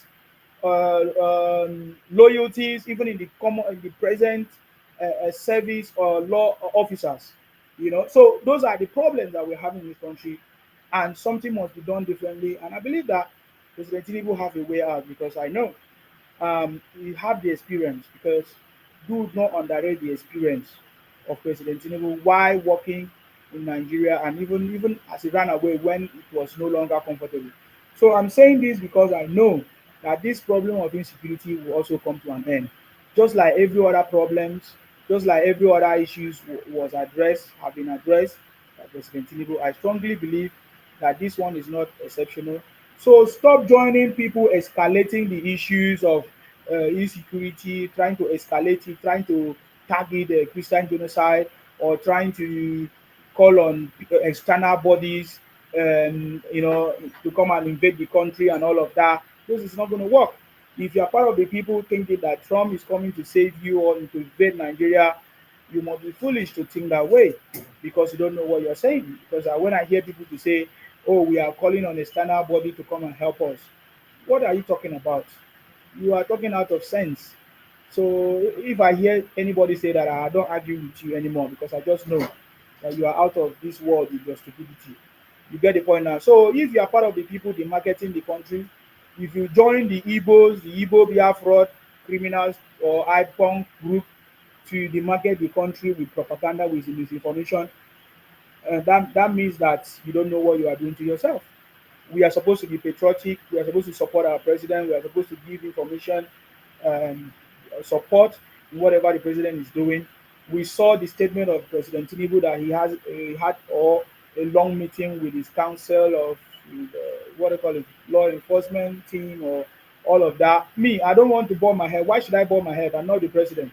President Tinubu is the president. He's the one that should scatter his head to bring solution. There are many ministers that they are getting paid. It is their job to sit down and crack their brain. All of them in political position are the ones that could crack their brain, not me to crack my brain and stress myself. So I can only support and call them out and hold them responsible, which is the normal thing to do, and that is what we need to do. Fine. I don't totally complain people shouting about insecurity because I feel that might give a sense of urgency for the president to do something fast because always I've always been saying it. I know that some the solution to the issues has to do with electricity, has to do with the structure of our law enforcement and changing the structure to either regional system, state and community policing. These are some of the things we know that President Tinubu is going to propose very soon. You remember when the law, taxes, and everything were coming, many people did not know what the government was about to propose. So I know that President Tinubu is about to propose something that nobody will say no because since everybody is complaining, I love the system of President. Many of you don't understand what I'm talking about. He has a way of dealing with issues because right now everybody is complaining about it, right? So he's going to propose a solution, which I think, you understand me, is you understand me. So thank you very much, Akin. Akin say, I like the ways you are cautious with the kind of rhetoric persons trying to manipulate your intelligence and capability. Is when they have a plan but want to make it look natural and right. Thank you very much. So I'm telling you that I know that this government is ready to solve this problem and there's already solution. I might think that, well, I can say that the president, maybe the team is trying to check it and make sure they fact check it or do a trial because when it's going to be proposed, Nigerians will hear of it and you will know that the city boy is on the throne. Very soon, Nigerians will join me to say the city boy is on the throne. I'm telling you, the city boy, Jakaban himself, is on the throne. You see, he's a transformational leader. He has a foresight. What is Obi's political idea? How can in this day or in this day up till now, you continue to support? If you are still supporting Obi, what is Obi's political idea? How can you continue to support Obi up to this moment? How can you continue to support Nnamdi Kanu after we have seen him for the past 10 years? We have seen his ideas, we have seen his method. It's not working. His violence. It's not working. There's no idea, there's no good idea to even salvage the Igbo. So how can you be supporting Nnamdi Kanu after witnessing his own method for 10 years? How can you support Obi after listening to him? After listening to him, he has contested election for how long? He has attended so many interviews on radios and everything. You listen to his ideology and you are still supporting him. Then you don't know what you are doing. But then we have listened to President Tinubu ideology, which we have seen him implement it and it's working.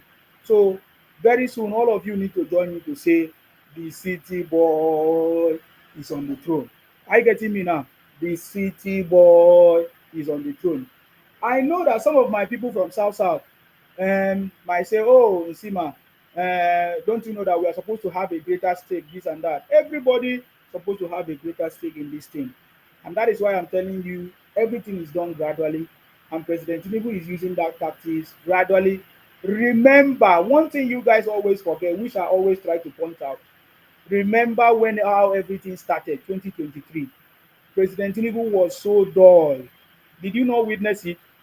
People say he was so dull, he was dying, he is dead, everything. He was having stroke, he is sick, he is that. And the man used his system and got to where he is today. In fact, to a point that people were singing songs against President Tinubu or trying to mock him. Papa will know well, Mama will know well. He has a strategy. One thing I think you should do is to learn from this strategy. Learn from Tinubu. And we must not allow President Tinubu to go without tapping from this knowledge. There have to be a book written or through his knowledge. We need to understand. And just like I said last time, I have never seen President Tinubu come to complain or brag like every other politician how they started politics and how far they have come. I've never seen him done it. Have you seen it? Rather, people are the one telling the stories. People are the one telling the stories. I listen to people tell stories of how he was able to convert Lagos from a slum to the where it is today. I've listened to how people tell us stories of how President Tinubu even funded different politicians to become who they are. So I'm telling you that if you are in doubt of any issue, just know that the Jakaban is on the throne. The issue of insecurity is a very high concern. Why people should be kidnapping people? Why people should be paying people to kidnap people? Why people should enjoy buying people? Why people should be doing all these things? That is the situation, or that is the situation currently, which President Tinubu will unravel and will finally bring peace to Nigerians. So, my brothers and sisters, I don't want to take much of the time because, of course, it's Tuesday. Tuesday morning, we have a lot of work to do. I'm just going to try to put my head down. But I tell you, if you have not followed this page, share my broadcast. Just like I said to you, a lot of things is about to happen in Nigeria. We are going to send important information. We are going to spread the right message. We are going to debunk all the lies and propaganda. We did it before and we are going to do it. Now that President Tinubu has set the pace and given us all the tools that we need to make sure that we speak up, we are patriotic, we continue to push and defend our land. We must. So please share this broadcast to people, to groups, let them come and support because you know you in fact they will also need to hear because we all have a part to play, a role to play. So I want to say thank you very much to everybody that participated. I'm sorry I couldn't respond to everybody or pick up everybody's call. Some people called on the phone, I couldn't answer. But if you can still listen to the broadcast on YouTube. So if you have not followed me on YouTube, go and get to YouTube. I can take some few calls so that I leave because I don't want to stay more than 1 a.m. I think Sir Martins is there. Sir Martins, if you are there, thank you very much for joining. Good evening, Sima. Okay, I salute you, I sir. just have a message for asylum seekers. Okay. That those people that they want to use Donald Trump to attack on Nigeria to go and seek asylum. It's not going to happen. That your prayer that you're going to say that insecurity in Nigeria become attack from Donald Trump. You want to come and seek asylum in Europe. That agenda has cancelled. You don't use Biafra, so never busted. So we want to use another one, we want to open another channel for refugees. Let me tell you, it's not only Igbo that's interested in Nigeria. There are a lot of interests. Britain is interested. Britain cannot carry refugees in their territory.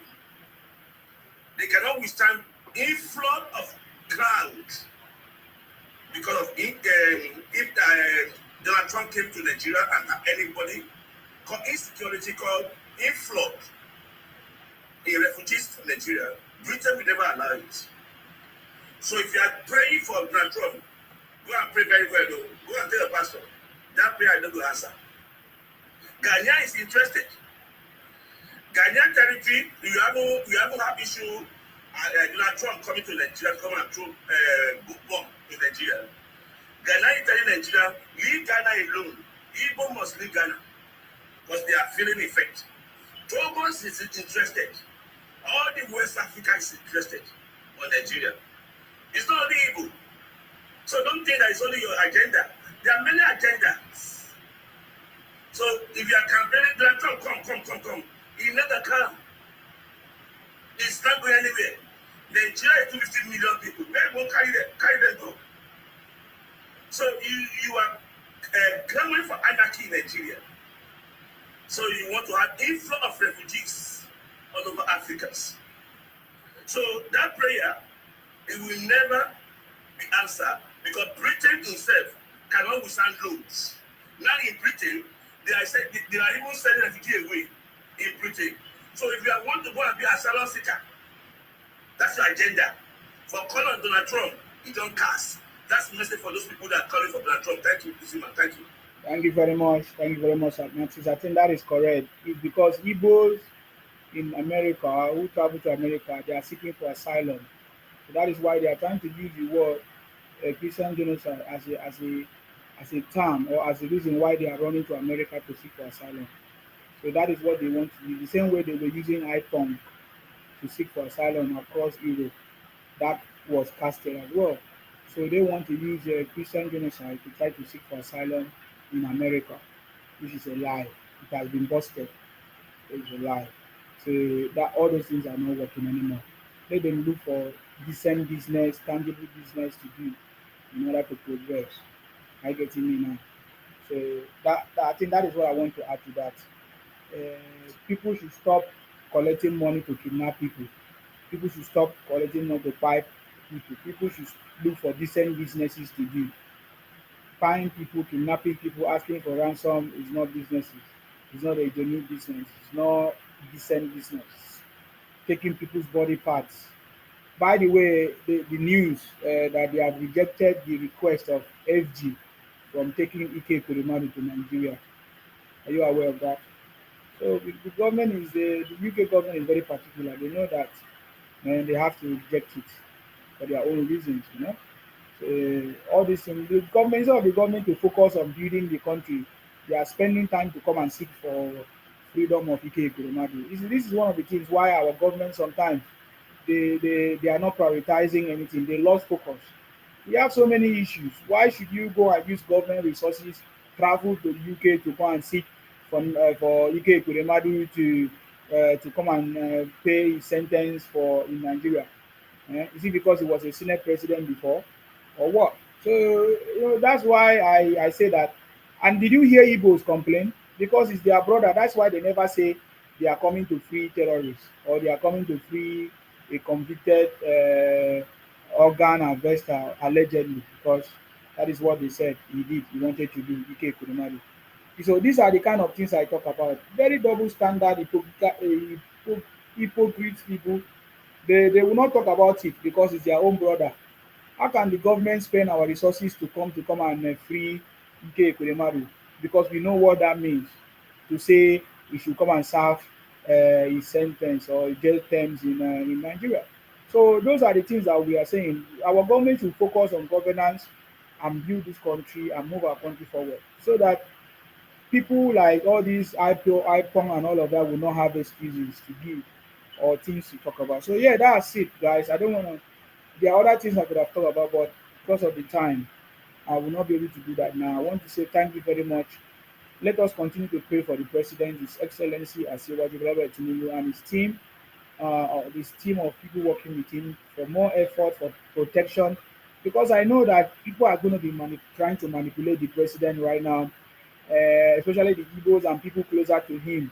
They will try to manipulate him, even if it's part of the plan. I wouldn't say, but as it stands now, it's not needed.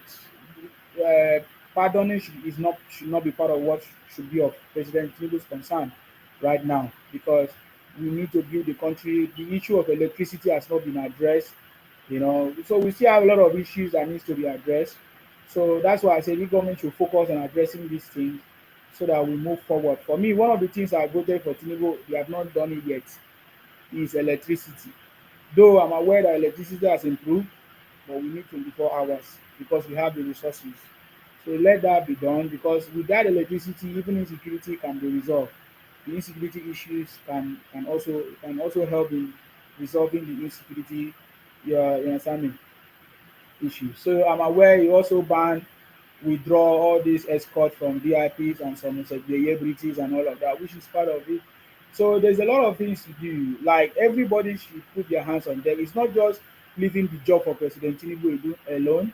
And the governor should do their part. The senators should do their part. And this is time that Nigerians should rise up and begin to speak up and ask their governor to do what they're supposed to do. Where are the resources? The senators are not doing it enough. The reps, all of them, this thing. So the Nigerians should rise up. Those so-called graduates, people that graduated or they have graduated, they should know the reason why they went to school and should know that if you want to solve a problem, you identify the root cause of the problem and then tackle the issue. And then if you know who is the cause of the problem, you should go directly to the person. And you should not go and blame another person that is not the cause of the problem. Insecurity in your state is not caused by President Tinubu, is your governor. Ask your governor, what is he doing? Can you not set up an extra security apparatus, or can you not increase the police? Can you not do something more? The governor has the power to do it. The resources have been provided for them to do it. And if they need support, the president is always available. So don't we should be this is the kind of conversations we'll be talking about. And anywhere we see people debunking, demarketing our country, talking rubbish, spreading misinformation, we should make sure that we play our own role to make sure that person is apprehended. That person must be held accountable. You understand me? So that is what I want to say. So may God bless all of you. May God bless all patriotic Nigerians. Let our prayers continue. Because there are so many people that is interested in Nigeria, just like Sir Martin said. So many people are interested in Nigeria, and just like I said, the population always fall victim. They always use the population to campaign or to protest wrongly against a sitting president because they don't understand what is going on.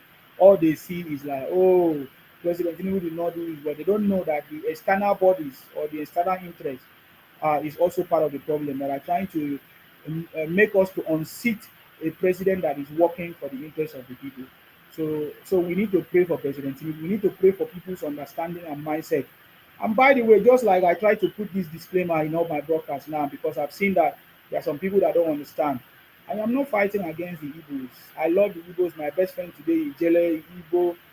Most of my friends, we are married to Igbos everywhere, cousins, friends, families. We live in Igbo land. Even as I'm talking to you, I'm talking about the Igbo behavior, the Igbo IPOP, their criminality, their mindset, which are foolish, criminally minded, not straightforward. And those are the things I'm against, and I'm talking about it, and I call them out. I love Igbo people. We marry Igbo people, and I don't have any issue against them. But they seem to have issues against me and my people to try to expand into our territory, to change our name from Akwa Ibom to Akaibo, which we cannot fold our hands and allow that to happen. They are trying to force our brother in Ikore to become Igbos by force, trying to force us to join them. We don't want to be part of it. We already suffered in the past. We knew how they tried to force us, using Ojugu army to force our people, grape our women, force our men to join them, to Igbonize us. We don't want to be part of that thing, so they should stop it. They should stop trying to, will I say, force us, say, oh, all our state that their Igbos are there, they want to come and we never allow that to happen. And those are the things I'm speaking against. I love Igbo people, but they don't love us. And because we have learned from experience, there is no trust. We can only work with them because we are still in Nigeria, but the truth is that there's no trust because we know that Igbo man have the ideology to expand into our territory, and it is something that they have tried with different means and different strategy, but as they keep trying, they will continue to fail. And that is my submission on that. So please, if you are having a wrong mindset, I'm speaking against the Igbos and all that, you are just making mistake. I'm speaking for the protection of my people, just like I love the Igbo people. We don't want our own group, our own tribe to be wiped out. We want our language, people to know our language, people to know who we are. We are Ibibio people, we are not Igbos, and we never want to be Igbos. Igbos should be Igbo, why we respect them and value them, and we should be Ibibio, and Igbo should respect the Ibibio and value us, our language and our culture. So that is what I'm talking about. May God bless all of you. May God bless Nigeria. May God bless the South South, the Royal South South movement, and all of us and all of our brothers and sisters, even from the Yoruba land, Southwest. all of us that want the progress of this country. May God bless all of you. May God bless our president, His Excellency Asiwaju Bola Ahmed Tinubu. May God bless our vice president, Kashim Shettima. May God bless the uncommon senate president, Posila Fabio. May God bless all of you guys. Stay blessed until I come your way next time, guys. Thank you very much, and bye for now. Bye bye. All right, guys, if you are watching me from X and YouTube, thank you very much.